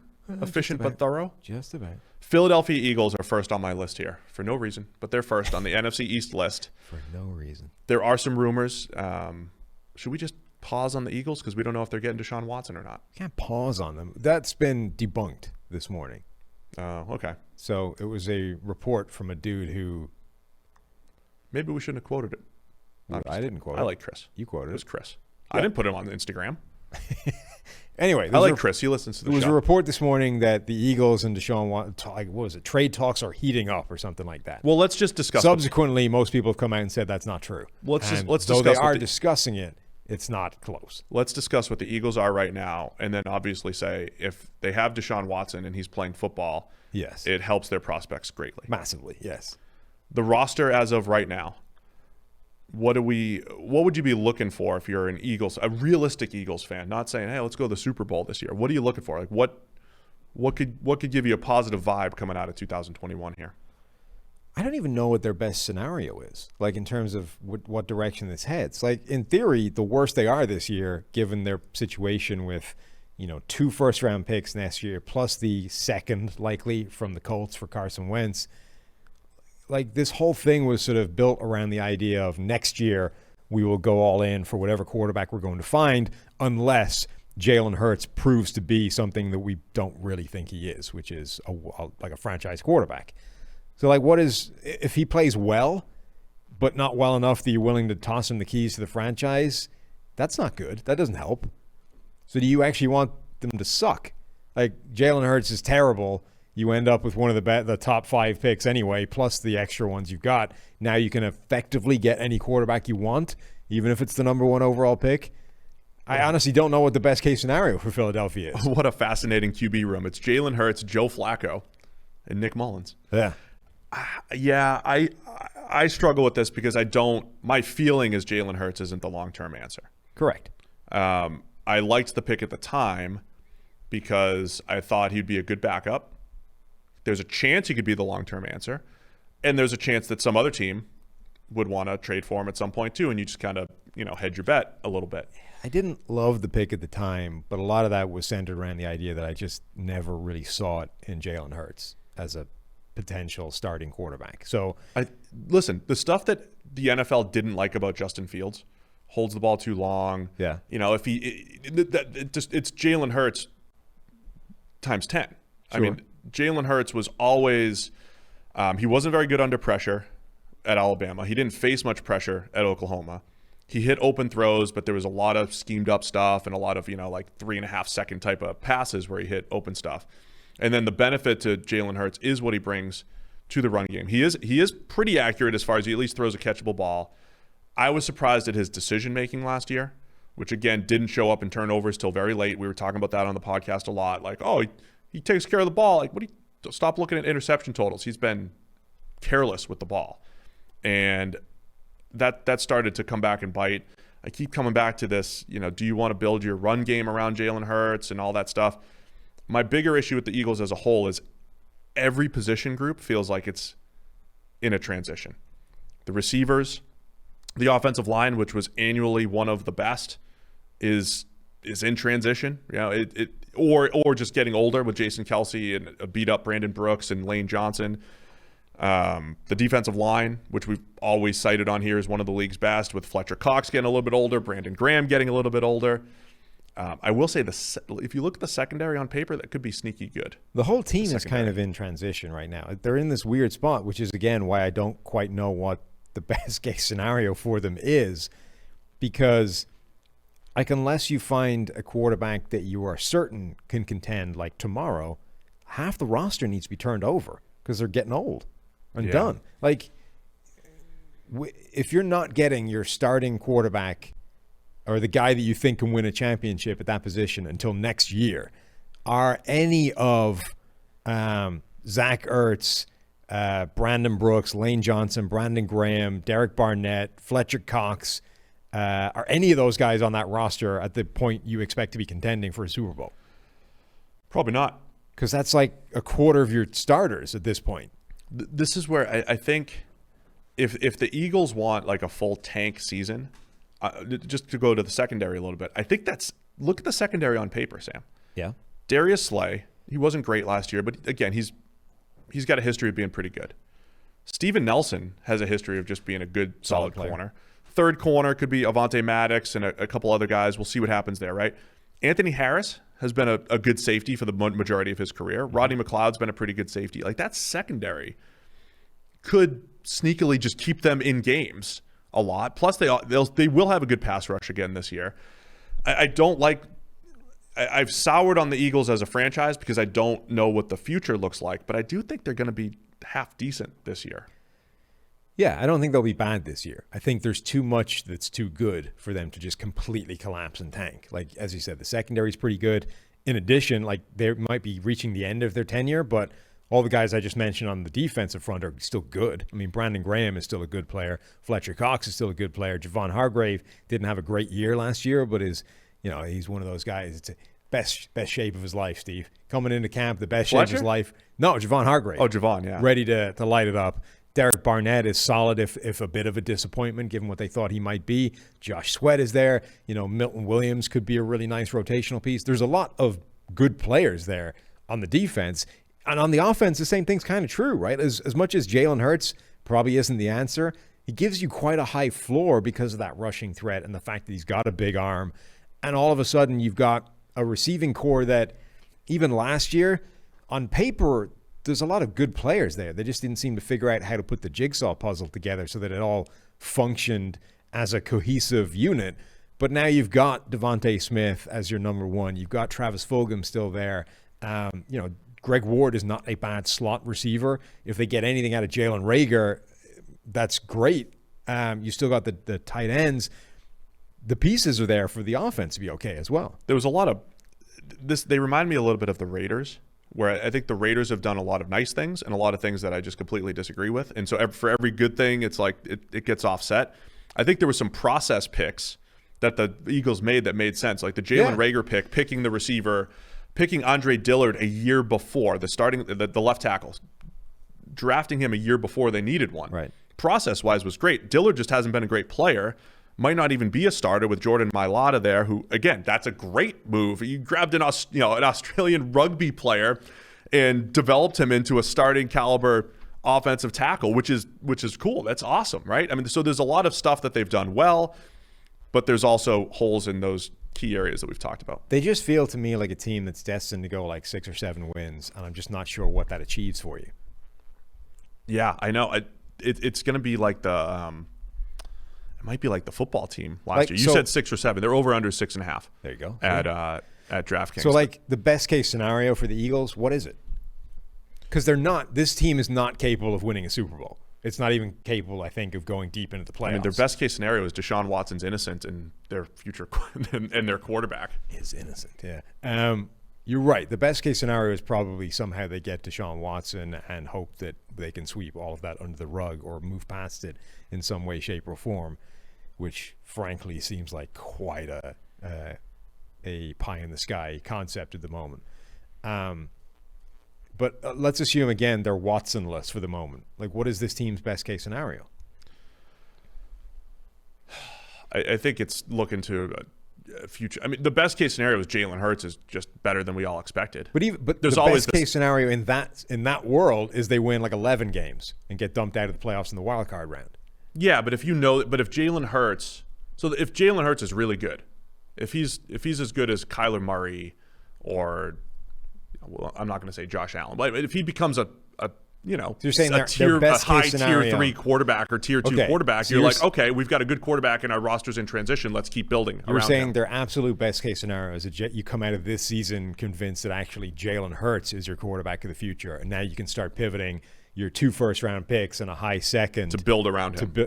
Surround him with talent. Now, I think an equal best-case scenario is Jalen Hurts is clearly terrible, and you win 2 games, and you're drafting Spencer Rattler. So either of those best-case scenarios are you have a shot at having a very good quarterback, which we don't know that you have right now. You have a definitive take on Jalen Hurts, which is either really good or really bad, and not just avoiding that middle. Hideous quarterback purgatory middle ground of winning 6 games is the best case scenario. But you know how I just described Cam Newton and the Patriots? Yeah. I see this world where the Eagles go and they rush for 200 yards in some games and have some really good offensive games. Jalen Hurts is a catalyst there. They have some other games where he throws for like 82 yards and 3 picks, and it looks ugly. And again, I'm talking about they have a good pass rush and a potentially good secondary. That's going to sneak a few wins in there too, and all of that leads to the 6 or 7 wins. Well, that's what I'm saying. Like their destiny appears to just be ending up in the worst possible scenario, which is 6 or 7 wins. With all it did was take you further away from the quarterback that you need to get to replace the guy that clearly wasn't the answer. But maybe they've got the draft capital to maneuver and well, they do. But the point is, it's a lot easier to do if you're coming from the number 3 overall pick than if you're coming from like number 8. It's just like it just gets more expensive is all I'm saying. Every win that Philadelphia picks up this year, unless Jalen Hurts proves everybody wrong and looks like a star, makes it more difficult for you to acquire his replacement. All right, let's wrap it up with the Eagles then. You're going to officially go over or under that 6.5? Well, I think it's the right place. You're going to pick 6.5? They're a 6 or 7 win team. So it's exactly the right line. If you're betting, you're plus 110 to go under. Yeah. So under, you get a little bit of an edge there. Over is minus 130. So they're not the same odds. Under. I guess if I'm putting money down, I'd have to lean under. Yeah. They were 4-11-1 last year. They're probably not dramatically better at quarterback this year. We could always be wrong, though. We could always be wrong about all this stuff. Well, look, that was the hedge they made. And I think long term, it wasn't a bad move to say, look, we clearly don't really buy into Jalen Hurts, but absent of a clearly better alternative, right? And this is like people are crapping on them right now for not taking Justin Fields, right? A lot of people were in love with Justin Fields and thought that he should be the number 2 overall pick and was a surefire superstar.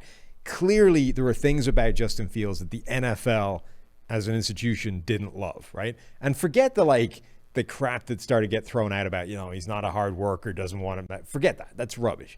The stuff they didn't like was this idea that he holds onto the ball too long, doesn't necessarily work through the progression as quick as you're going to need. And even in some of these training camp videos, it's like, great pass from Justin Fields to whoever it was, one of his receivers, after like 4.5 seconds of him like bouncing around back there. That's a sack in the NFL. That's not good. So there's the Philadelphia Eagles determining that Justin Fields was not a surefire bet.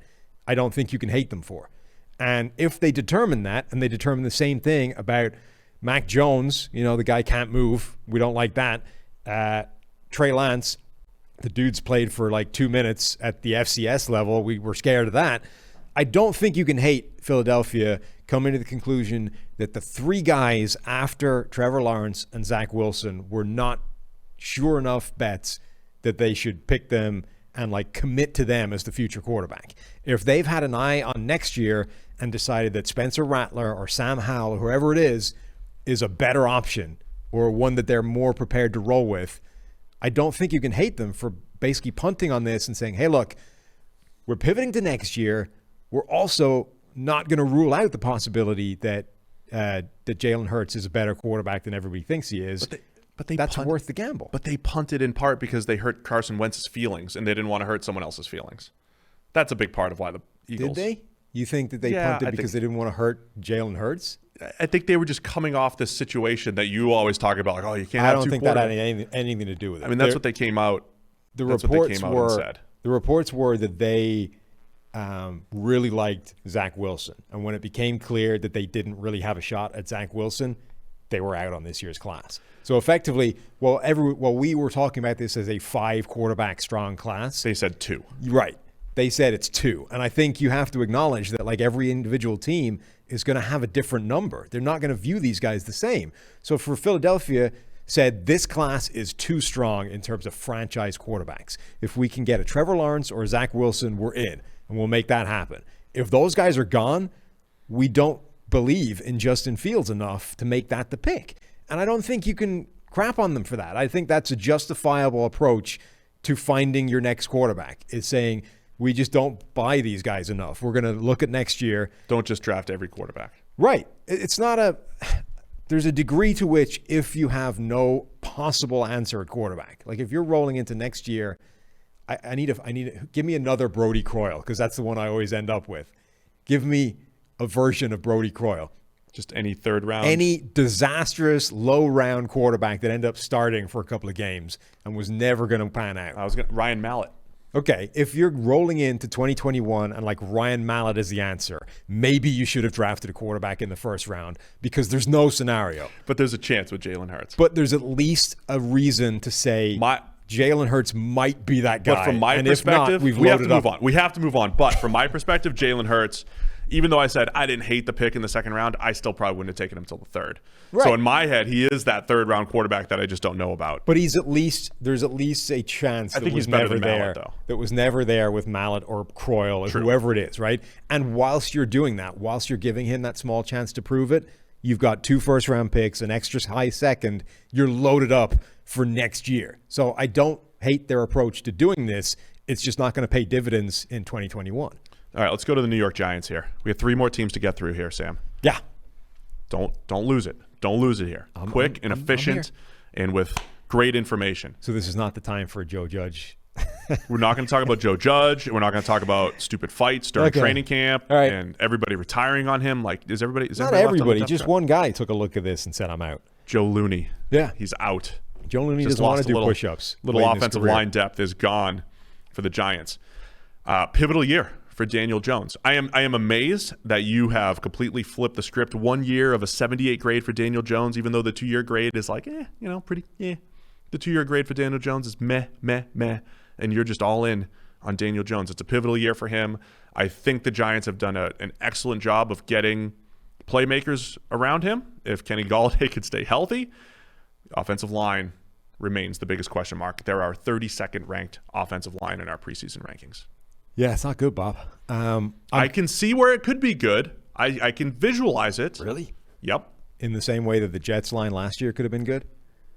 I think the Giants have a better shot of being good than the Jets did last year. How?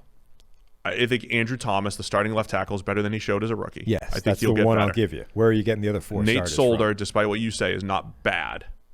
he's a solid mid-tier tackle. Okay. Now he's either moving to right tackle, or Matt Peart, a high upside 3rd round pick from last year, is going to beat him out. Yes. So I think either way they're going to be solid at right tackle. So I could see this world where they're solid at both tackle spots. Now what happens inside? Nick Gates gets better just because last year was the first time he ever played center. He had a 59.7 grade. That could get a little bit better. This is the Jet story you're selling me. It's not good. I think the tackle spots can be solid. Shane Lemieux, who they seem to like more than Will Hernandez, in part because they just haven't seen Shane Lemieux play that much. I honestly think that's what it is. We've seen 3 years of Will Hernandez, and he hasn't gotten better. He's been a disappointment, starting left guard. You know what I think about Shane Lemieux? I think he's like the classic football guy that coaches love. He got hurt or rolled up or something in training camp, and they were talking about how he was like, strapped down, injured, waiting for the diagnosis, and was like pacing like a wild animal, they were saying. Like, guy just wants to be out there playing ball. Like, pace all you want, but he had a 32 grade last year. That's not good for your quarterback or your running back. This is my point. But he feels like the guy that like coaches just love in terms of attitude and how he wants to play, and just isn't actually good at playing football. Okay. So Shane Lemieux had a 32 grade last year. Yeah, he was a 5th round rookie. He could get better, but that's the stuff that doesn't look good on paper. Lemieux needs to get quite a lot better. Nick Gates, Zach Fulton's always been average to below average at guard. Jonathan Harrison's in there adding depth. Will Hernandez is still part of the team. By the way, the 32 grade doesn't really give it the full justice either. He had a 16.9 pass blocking grade. Yeah, it's not good. Which is about 16.9 points better than just putting a stick in the ground and expecting that to stop a defensive tackle.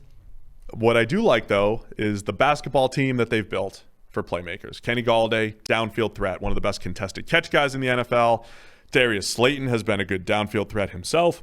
Sterling Shepard, solid slot receiver. Kadarius Toney will probably try to steal some of those slot snaps. He could be a gimmick player / slot receiver. Does John Ross make the team? The great John Ross, he's in there just in case. Just in case he could become the deep threat that the Bengals had hoped. Plus Evan Ingram. Yeah. Plus Kyle Rudolph. Rudolph, the big inline tight end. Ingram, the move tight end. Saquon Barkley coming back. No Kelvin Benjamin. Kelvin Benjamin's gone. So there's a lot of potential pieces here. I like their playmakers, and as I say, I think Daniel Jones has now become an underrated player. I just don't know that offensive line is capable of giving the offense the platform it needs for any of that to matter. Like, not having a bad offensive line is generally a bad thing for an offense, which isn't breaking news, but I think it's a worse thing for Daniel Jones than it is for any other like quarterback hoping that he has a platform to work from. Daniel Jones's biggest single flaw right now is a Joe Flacco-ian propensity to be oblivious in the pocket and just not feel what's happening around him, which leads to him getting sacked a lot, which leads to him causing some of his own problems. And when he gets sacked a lot in the pocket, he fumbles. Like, not only does he not feel the pressure coming that much, but when he does, he's not protecting the ball and loses the ball with fumbles a lot. So that's generally not a great thing. But when you team it with a bad offensive line, they both make each other worse. The bad offensive line is making Daniel Jones's issues with that worse than they usually would be, and his issues with that make the offensive line look worse. So it's like this magnifying process for both of them. Yeah, those things need to get better. And in a best case world, Jones tidies up some of that part of his game. The offensive line does all these positive things that I said, and the playmakers are as advertised. Jones in this weird spot where he didn't remember how hyped up he was. Let's just turn back the clock for a second. Do you remember the preseason 2 years ago? 2 years ago at this time? Probably not. Hashtag Danny Dimes. Dan Orlovsky went on ESPN and apologized. One throw in, we were apologized to Daniel Jones for doubting him. Mm-hmm.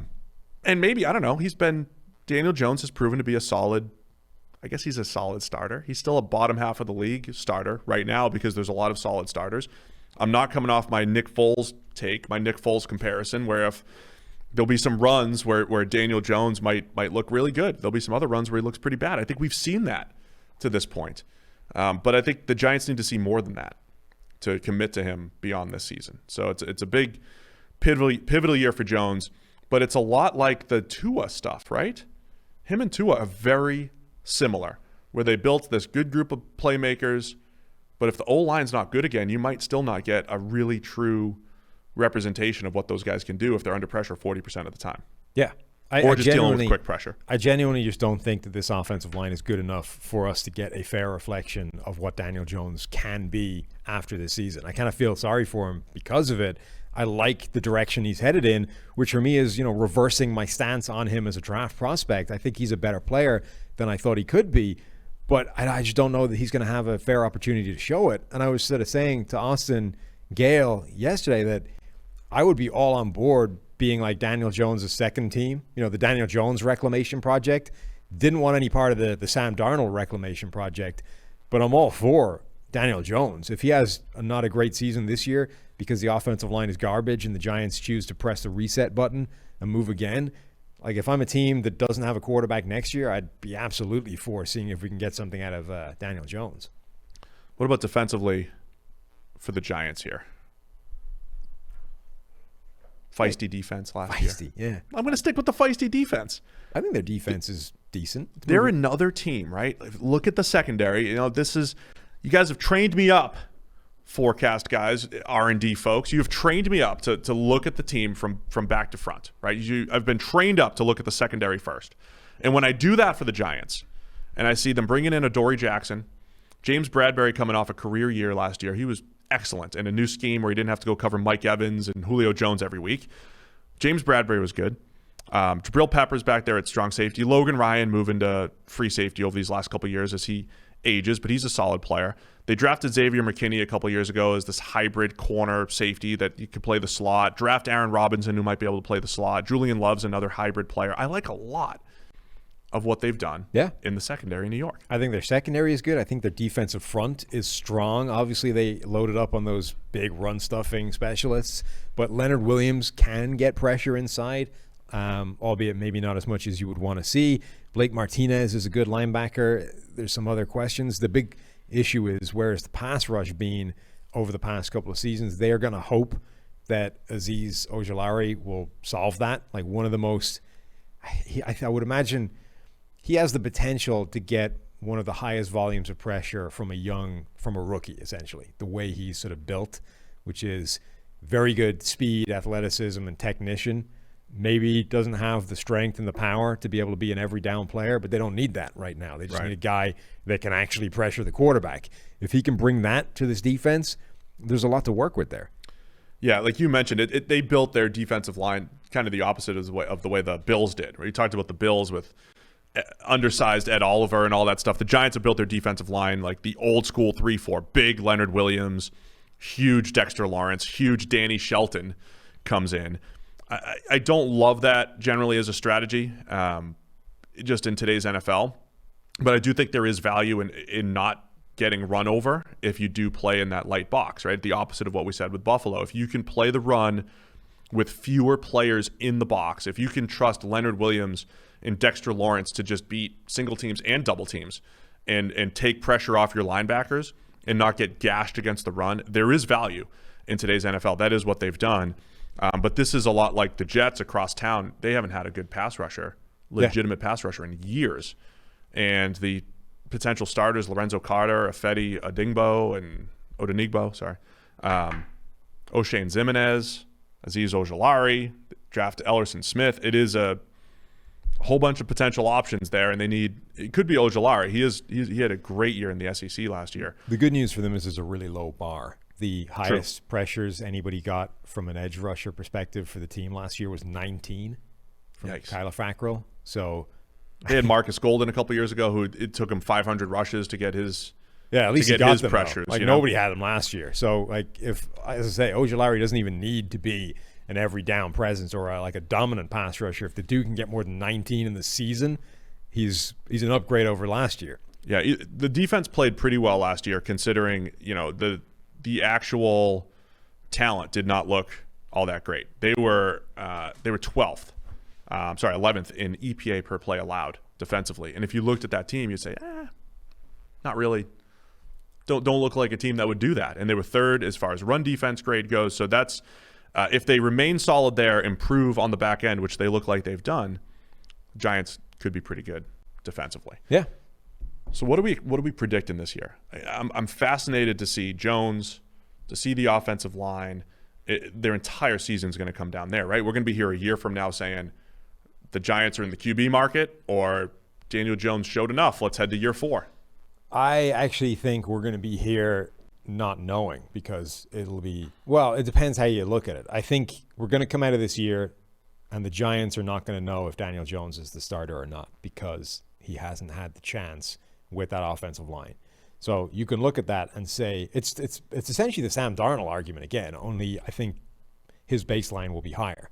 It's, has the situation around him allowed you to get an idea of whether the quarterback is actually the future or not?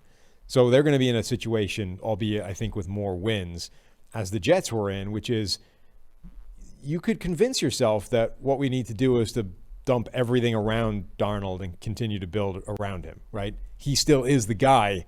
We just need to put the talent around him to prove it.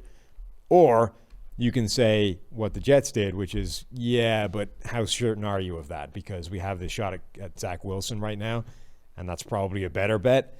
Now, what is going to complicate it, I think, for the Giants is that I don't think they're going to be picking number 2 overall. So they're not going to have this option of, well, it's Daniel Jones who might still be good, or it's, one of the best quarterbacks in the draft at number 2 overall. They're going to be looking at that with the same kind of discussion, except they're going to be picking like 8, 10. And that, I think, is it's a harder conversation, and one that can go much more in either direction. Over-under for the Giants is 7.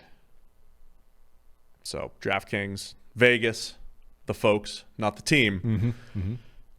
They're not giving the Giants fans much hope for year 3 right. And of Daniel Jones. I think that's the right kind of area. Again, like Are they better than the Eagles?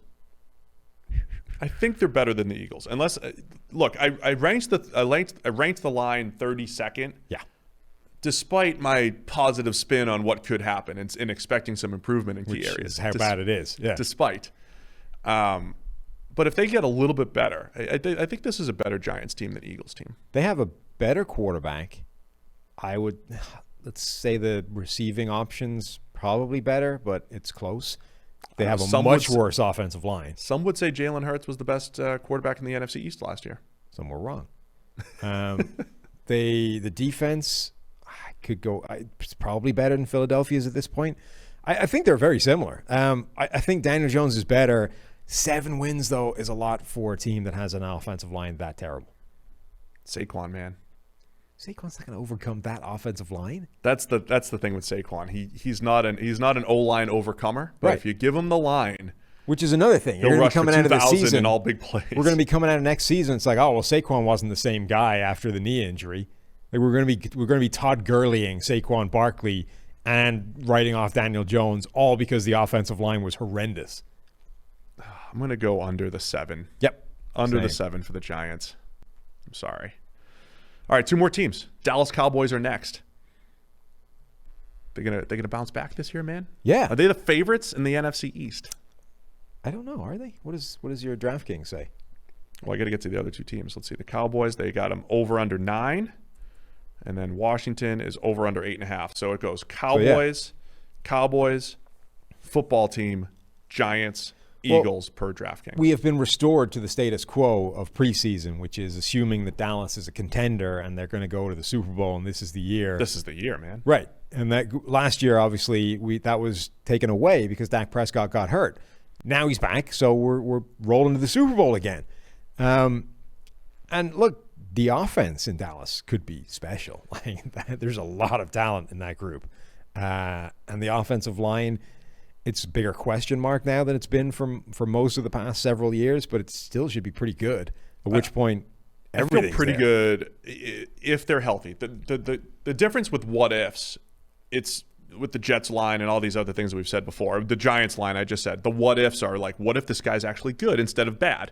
The Cowboys question offensive line is just, what if a guy can just stay healthy the whole year? That's Tyron Smith. Lyle Collins opted out last year, so they missed him, and he's had he had the hip injury last year, right? He didn't opt out, Lyle. So what if they just stay healthy? Right. Zach Martin's back. And Zach Martin's back, and he needs to stay healthy. Connor Williams had the third-year breakout at guard and graded at 70. He's a good, solid player. So the what ifs for the Cowboys are just health. If Tyron Smith, at left tackle, Connor Williams at left guard, Zach Martin at right guard, Lyle Collins at right tackle are healthy. They're a top 5-ish type of offensive line. Now, they don't have Travis Frederick at center anymore. Tyler Biadasz likely scheduled to start. Once again, he had a 53 grade as a rookie, but a promising run blocker who are coming out of college at Wisconsin. If you have one weakness on the offensive line, I think you're right. okay. 4/5 of that NFL. line should be pretty good. Yeah, so that should be better. Dak is back, and he's throwing. I think by the end of the year, CeeDee Lamb is right up there with Amari Cooper as the top option in this offense, and Michael Gallup becomes maybe the best number 3 receiver in the entire NFL. Yeah. That doesn't mean slot receiver, it just means third option, right? So that trio is fantastic. We ranked them number 2 in our receiver tight end rankings. Even though Dak's coming off the injury, though, I do a little Mississippi radio every week. Big Dak fans down there. They're like, what do you want to see more from Dak? And I keep coming back to, I want to see him take over games. I want to see Dak-led games. And I know he had some last year. Some, they were down 30, and he's just, chucking it around. But I want to see games where he is the focal point of the offense, and they go in and just chuck it 40 times, 45 times a game, and he's efficient, and he makes good decision after good decision, and he's the catalyst for wins. That wasn't early in his career. It was like, oh, it's Zeke and the run game and play action and all that stuff. I think for Dak to take that next step, he's got to be the catalyst and lead them to some wins as, the guy throwing the ball left and right. Yeah. I mean, I think he can be. I don't think your numbers weren't favorable to him, right? After last year, the high volume 40 I don't attempt think so. games, But he was wasn't. And just to clarify here, it's not like you just go throw the ball 50 times every game. But like we said with the Bills, if there's a game where the matchup favors your team, and it favors the Bills because they have 3 guys that are tough to cover, the Cowboys should have the advantage every week. They have 3 guys who are tough to cover. They shouldn't be trying to feed Zeke and Tony Pollard or whatever it is. It should be Dak and his receivers in a race to 30 points every single week, and then say, hey, Dan Quinn, just don't give up more than 29 defensively. And also, the Zeke and Tony Pollard are both capable receivers. Don't necessarily say, okay, we have these guys, we need to run the ball. Use them in the pass game as well. Lean on the idea that you have the 3 of the best receivers in the NFL, and you've got these guys who can be threats out of the backfield when things go awry and you need to lean on other players. Don't fall into this trap of saying Zeke Elliott's on a monster amount of money, let's load him up with 30 carries a game and spell him with Tony Pollard. I'm not against featuring those guys in the offense, just not necessarily the way it's being talked about. But Dallas's big question is the defense. Can it hold up its end of the bargain? It was a disaster last year. Obviously, things have been changed. New scheme, new coaching staff come in. Can they be better? Theoretically, it's a safer defense, right? I mean, Mike Nolan came in last year, and the big thing, Richard Sherman was on the Chris Collinsworth podcast talking about, Sherman loves the Dan Quinn cover 3 scheme anyway, but he was just saying the simplicity of a defense versus, we're going to run cover 2 and we're going to run this and run that, and there was busted coverages left and right. Just the simplicity of it should make it better. At least when early in the season it was rough. Yeah. The question I have, how they squeezing all these good linebackers onto the field? Well, how many of them are good? How many? That's a bigger question mark at this point. What happened to Jalen Smith and Leighton Vander Esch, besides injuries for Vander Esch? But 2-3 years ago, it looked like the best young linebacking core in the NFL, right up there with Seattle and Bobby Wagner, KJ Wright, as far as a duo goes.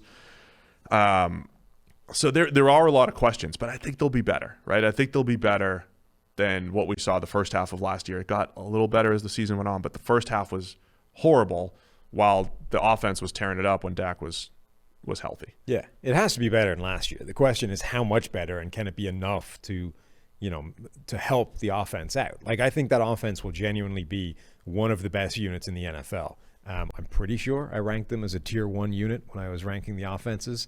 If not, I should have. Where is it? No, I didn't. Tier 2.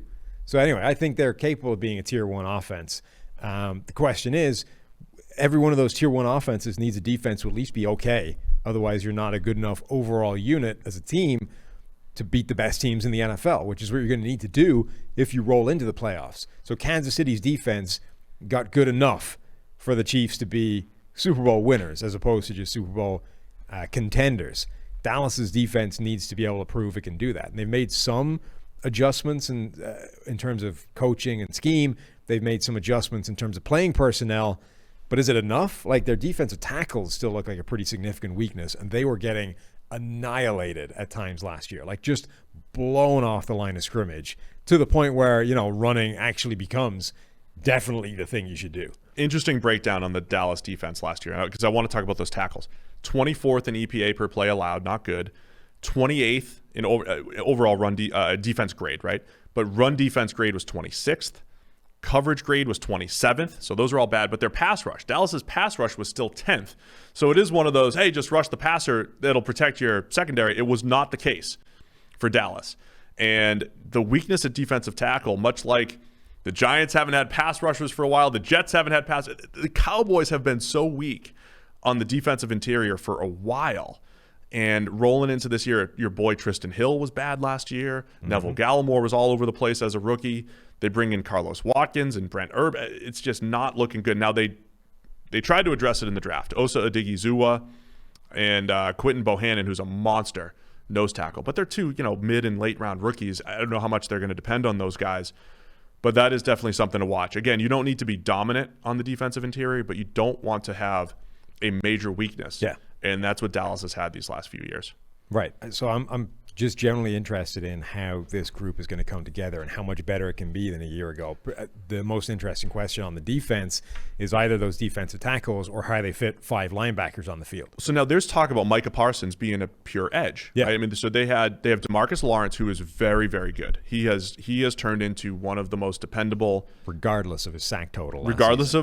He's turned into one of the most dependable edge rushers in the NFL. Randy Gregory is one of the best, just pure, third down type of pass rushers.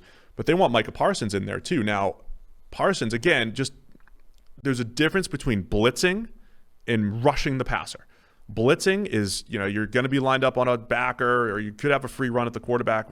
Beating a tackle one-on-one is difficult. Micah Parsons never was asked to do that in college. He might have the skill set to do it, but when you're predicting who's going to be good at that, you usually want to see like 400 reps of it and say, oh, in these 400 reps, this guy was really good in college, that he'll be good at it in the NFL. We don't have that for Parsons. So I don't know that he's going to be a pure pass rusher.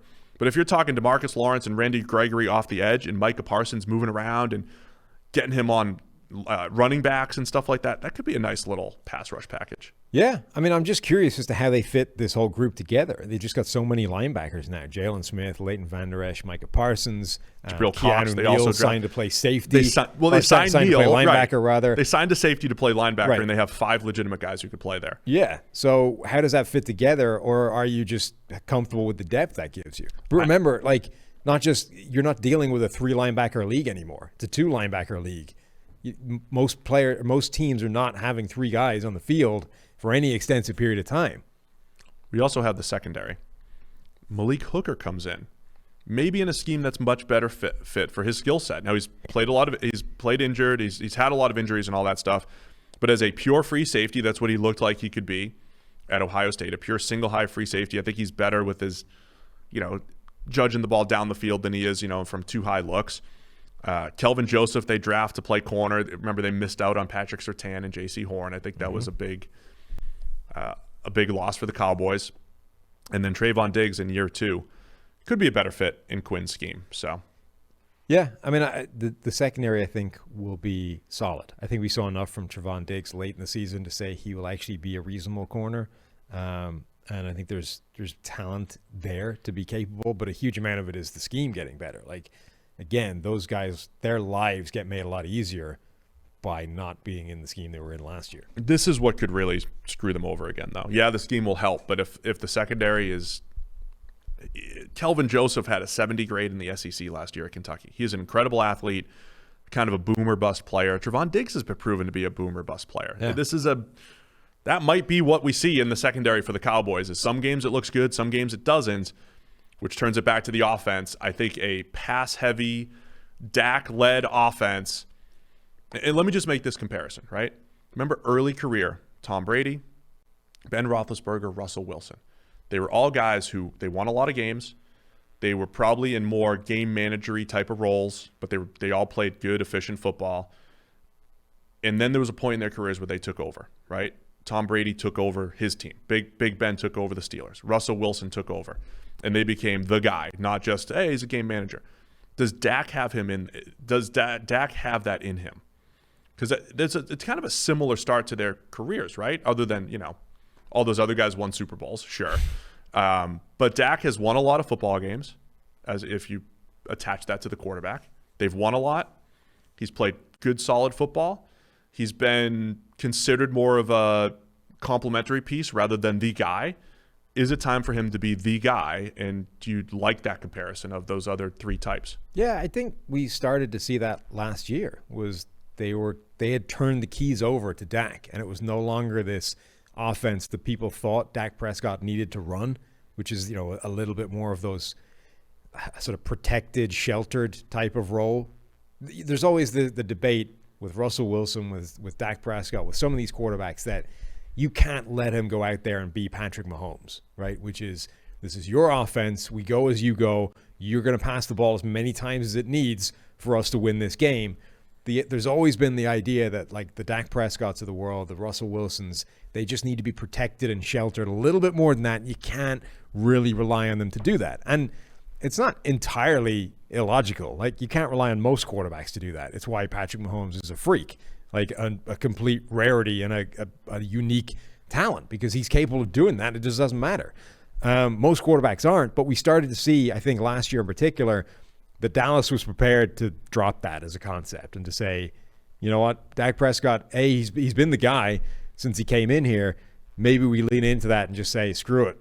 We've got receivers to play with now. We've got a good offensive line. Let him go nuts and see what happens. I want to see it, man. I want to see Dak is accurate, makes good decisions. Big-time throw rate is one of those things. I want to see more down the field from Dak. I think he has it in him. Over under 9 here, man, for the Cowboys. Over. I'm going over as well. The under is plus 115, so that's the underdog in this equation. A lot of people are going over. It's minus 140. I'm going over 9 for the Cowboys. I'm buying into the preseason hype for the Cowboys. The CeeDee Lamb hype alone. CeeDee Lamb, yeah. Is he going to be better than Amari? Amari's dealing with injuries. That's not going to help. Sometimes in my head, if you draft like another receiver, he's playing with a superstar, I just always assume the superstar is the current player is better. Like, even when Randy Moss showed up and very clearly he was better than Chris Carter early, something about like, well, Chris Carter, everybody else, he's established. I mean, but Moss might be a different case. Anyway, I didn't know that Randy Moss would just overtake Jake Reed right away. Jake Reed's a good established receiver. Randy Moss being the poor man's Brian Edwards. If you listen to training camp hype. Is he getting hype again this year? Oh, dude, it's insane. Oh, I have a theory. John Gruden has been comparing him to T.O. again, right? Now, the Raiders beat has been kind of joking with it, so they've been comparing him to Randy Moss as well. And then Derek Carr said he compared his route running to Devontae Adams.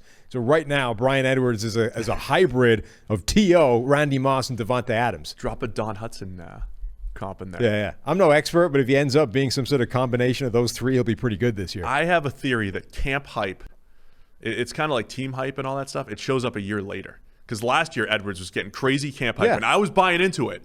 This year, I'm really buying into it. Let's go all in, Brian Edwards. So who, other than Brian Edwards, who had great hype last year? I have no idea. I don't have evidence for my theory. Okay, but we'll go back and take a look at. You need to give me, because that's a draft league winning strategy if it's true. Yes, you need to give me some names. Get them a year later after the hype. I'll have to go back and look at the archives last. There's year. also the players that get hype every year. Dante Moncrief, yes, is your guy. Or Trent Taylor is always a big camp hype guy. Yeah, Trent Taylor's like kicking ass and receiving drills all the time, and it's then legit. Can't cover that guy. Where's it happen? All right, let's wrap up this show. I love team preview, Sam. I love doing this. We get to go in depth, give every team some love. So let's not slack, even though it's getting late here. Washington football team. They're rounding out the NFC East preview here. They've got some hype too. Again, their over/under is 8.5. That's second highest in the NFC East. They are the defending NFC East champions. Defending. I just think what Ron Rivera did last year with this team, who, like, if people go back and listen to our preview last year, we probably looked up and down this roster and said, they've got a good defensive line. Yeah. And that's it. Yeah. And Dwayne Haskins was the quarterback at the time, and he's got nobody to throw to, and the line's not that great, and the secondary's got nobody, and all that stuff. And they had one of the best defenses in the league last year. Don't know if they could replicate that, but defensive line's excellent, and their offense could be sneaky good. Plus, you got Fitzmagic coming in. I mean, I think the defense could replicate that easily. That's the thing, is that they didn't sort of rest on their laurels and say, well, the defense is good, let's move on. They added reinforcements. They draft Jamin Davis, who, okay, linebackers are struggling right now to hit the ground running, so it might not pay off this year, but it's a good long-term move for them to address that position. Cole Holcomb played pretty well last year, so that he might continue to be in that role. William Jackson III comes in to replace Ronald Darby. That has the potential to be an upgrade. At the very minimum, should be a lateral move. So I think the defense could easily be as good as it was a season ago. And that defensive front is just insane. They're not only are they good, and all first-round talents and all those kinds of things, they're ridiculously young. Like, all of those guys are like 24 or younger. Matt Ioannidis is like the old man of the group, and he's 27 or something. It's an insanely young group. And, Chase Young was really good as a rookie, could be a superstar year 2. We're still seeing guys like Montez Sweat get better. Jonathan Allen was good. Like, that group could be way better than it was a year ago just because they're so young. So I think the defense could easily be as good as it was last year. And then the offense, I'm actually really excited to see how it plays. If you're a football team fan, go check out the PFF Daily Archive. We did break down and maybe even declared the Washington football team's defensive fronts the best young defensive front in all of football. It's in your PFF Daily Archive. Don't forget, whole separate podcast. We do it every single day, Monday through Friday, about 10 minutes of quick hitting NFL analysis. So yeah, the defensive line, it's awesome. It's right up there. I think as far as defensive front or pass rushers and the whole deal, it's right up there among the best in the NFL. What they did in the secondary last year, getting a good year out of Ronald Darby, and you replace him now with William Jackson III. You've got Kendall Fuller back there. They have guys that have played good football. And William Jackson, he was our top free agent corner. Yep. We fully acknowledge that maybe the best year that he had was a few years ago, but it's not easy playing corner every single year, being that, top shutdown outside corner. There's not a whole bunch of guys in the NFL that have done it. William Jackson III at least has the skills to do it. So that's why I think the potential is there across the board. Landon Collins has had some really good years at safety. Cameron Curl was excellent at free safety as a rookie for the football team. They have all the pieces, right, like you said, to replicate it defensively. Now, offensively, the biggest question mark in Washington the last few years to me was their pass catchers.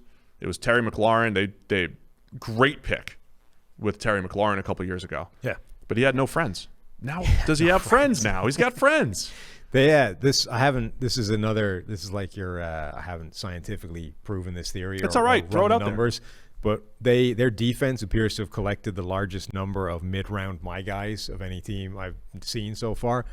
Buried on this depth chart currently sit Darryl Roberts, Greg Stroman, David Mayo, and Matt Ioannidis. Or Matt Ioannidis isn't buried, but those are 4 guys. Was Greg Stroman? He was one of your guys, huh? Yeah. Virginia Tech? Did you miss anyone else? I don't know. I haven't even looked in the third string. I'm trying to see a third and fourth string. Nobody else. But that's 4 of my guys from the mid-rounds sitting on this defense. That's good. This is your team. You're going to watch so much football team this year, aren't you? Yeah. With all, David Mayo as a backup. What a team. What a team that is. Well, backup / just waiting for his chance. So going back to the playmaker situation, Terry McLaurin, one of the rare combinations of legitimate deep threat, right? I mean, 4.3 range type of speed that shows up on the field. That plus route running. You don't always get deep threat plus the ability to just get open, short and intermediate. Terry McLaurin has that. Curtis Samuel's coming off a career year where the Panthers finally used him in a Curtis Samuel role. 2 years ago, they said, hey, go just be a deep threat wide receiver, just not your skill set whatsoever. Last year, a little bit more in the slot, a little bit more in the backfield and all over the place. Ron Rivera did have Curtis Samuel previously, so hopefully they do tap into that same skill set, though. He did, but he didn't use him that way. He didn't. I know, that's what I'm saying. So the weird irony is that the most sort of effective and versatile Curtis Samuel has been was the moment Ron Rivera left and somebody else took over the responsibility for determining how he was going to be used. So now you're like, well, what do they actually tap into that? because when you look at the players that they have at the skill positions, they are loaded up with these guys that can be matchup problems and move around the formation. Curtis Samuel, Antonio Gibson obviously has receiving skills. J.D. McKissick was actually the guy getting that role last year and didn't do badly at it. So they've got like a ton of those guys that can do that kind of thing, but haven't exactly shown that much desire or propensity to do it. I would love to see them tap into that more, but even just looking at this at the talent level of those guys, Gibson, McLaurin, Curtis Samuel, De'Ami Brown in the draft, Adam Humphries in the slot, Antonio Gandy Golden is still there, Steven Sims. There's talent here, Cam Sims as well. There's talent here for that group to be a very good set of receivers for Fitzpatrick to throw to. All right, we'll get to Fitzpatrick in a minute. I just want to discuss the offensive line really quickly here. It looked like an offensive line that on paper last year was Brandon Scherf and friends, but guys got better. You know, Chase Roulier, who I love, that's one of my guys. This is my guys on both sides of the ball now for both of us. Chase Roulier was awesome at Wyoming. Not so great early in his NFL career, but another one of those third, fourth year breakout type of guys, right? Became one of the higher graded centers in the league last year. Cornelius Lucas, another one of my guys. Anytime you have a slow-moving 6'9" tackle, I love him. And that's Cornelius Lucas. And I say that with admiration because he's not the smoothest mover, but he knows he's a good blocker, which is what you want your tackles to be. He's a good player. Lucas stepped in and played some solid left tackle last year. He's now a backup. He's one of the better swing tackles in the league. They bring in Charles Leno, the epitome of the league average tackle, to potentially start on the left side here. Eric Flowers, for all the hype that he had as a first-round tackle, has become like a half-decent guard in his career, right? They have a good offensive line. And then the big question is going to be at right tackle. They released Morgan Moses and said, second-rounder Samuel Cosme. Go ahead. You're probably going to be the starting right tackle here. He's getting some camp hype as well. Yeah. I mean, if they're right, that's fine. It's always one of those moves that I'm always reluctant to voluntarily get rid of a good player. I know sometimes you have to. It's a salary cap move. It frees up space, all those kinds of things. And sometimes you just have to take that chance. But, God, if you can avoid it, don't let good quality starting players leave. Because sometimes you're going to be wrong. When you think you have the replacement, it's bad. I would feel better about their offensive line if Morgan Moses was still there. Yes. Cosme starts out as a backup, and you ease him in when he's ready. And if it's clear, like over the course of the season, fine, make the move. Yeah. And you still have the guy as a backup. But don't just assume before you've seen him play in anger that, we're comfortable. We can make that switch right now. So that Antonio Gibson's in the backfield. When you talk about the ability to create mismatches, Antonio Gibson is a lot like a Curtis Samuel, a running back, wide receiver hybrid in college, and Gibson ran the ball really well last year. I think behind this line, he'll do fine. So it still all comes back down to Ryan Fitzpatrick. Well, so yes, Fitzpatrick, who, look, signing Ryan Fitzpatrick as your starting quarterback at this point in his career and the world is not an exciting thing as a team, right? You don't have a quarterback that you think, will win a Super Bowl and can be the future and a long-term answer and all those things that everybody wants. On the other hand, it's not a bad thing to do if you have a very good team around him. Fitzpatrick over the last 3 seasons is A, playing the best football of his career, B, playing at a league average level, albeit via a roller coaster methodology week to week. But when you consider what they had last year, it's the perfect example of it can be a lot worse. Dwayne Haskins didn't work out and really didn't work out. Alex Smith came in, steadied the ship, won some games, but Alex Smith was like a shell of his former self after that incredible comeback.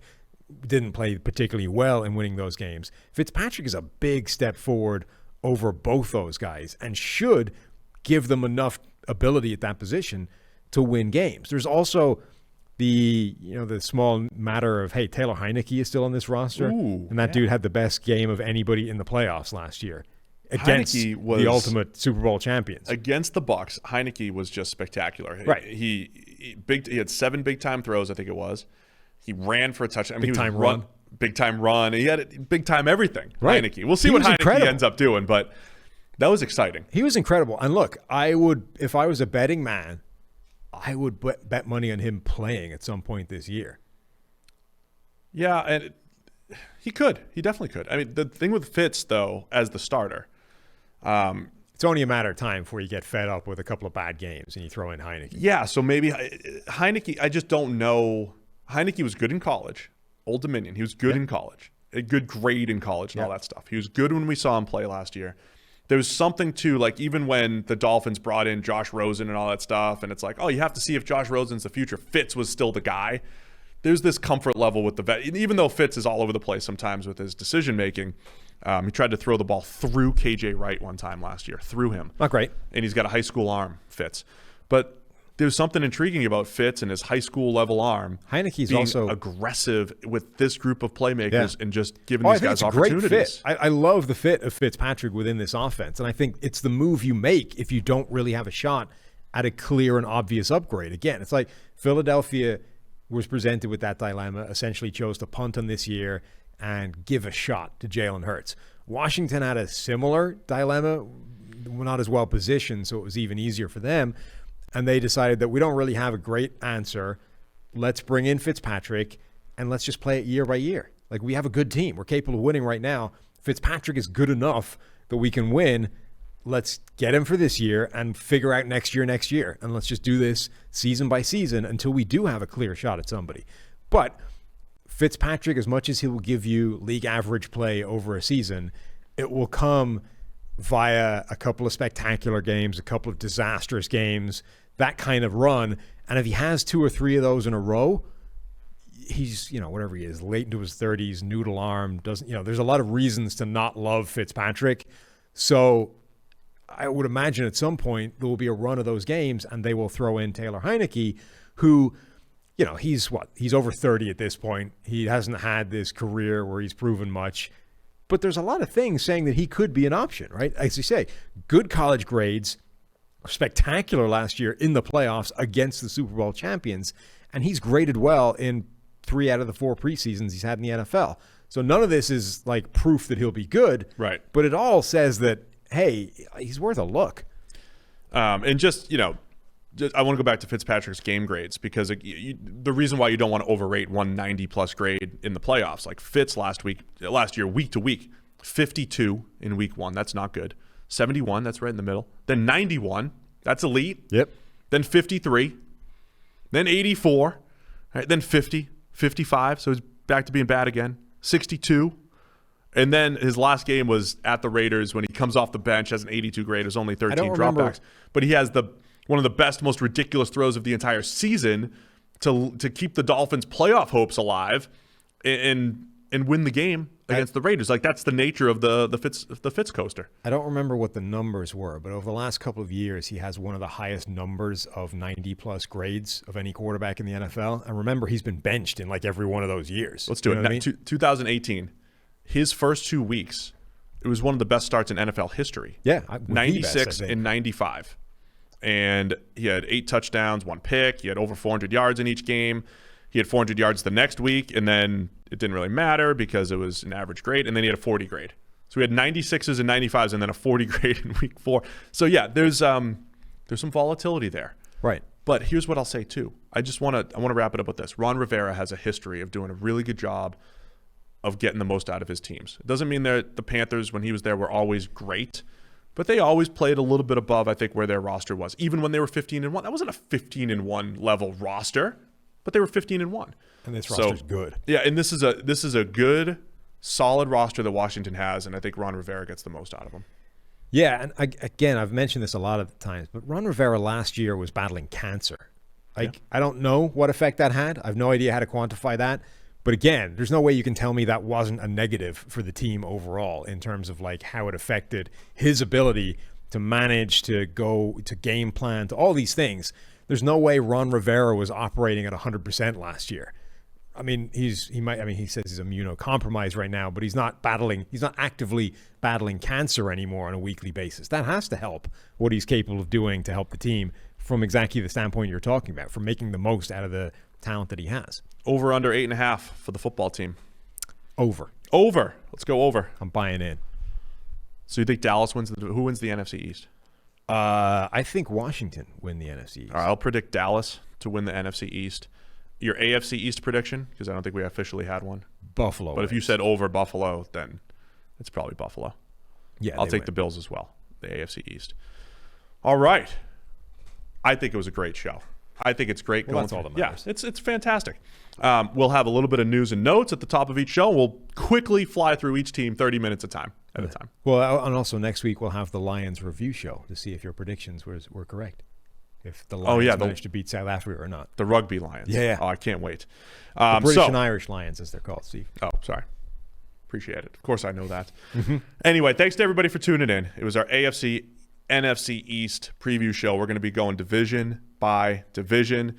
Be sure to hit that subscribe button and go subscribe to the PFF NFL Daily. I owe some subscriptions to at least one or two people that supplied emails. I will get to you, but send me some screenshots that you're subscribed to both our podcast, the NFL podcast, and the PFF NFL Daily, and you'll be in the running for a free PFF Edge. Thanks to everybody for tuning in, and don't forget the Flash 25 sale. It's going to be gone in just 6 days. Flash 25, Flash 25, 25% off over at pff.com. Thanks, everybody. See you Monday.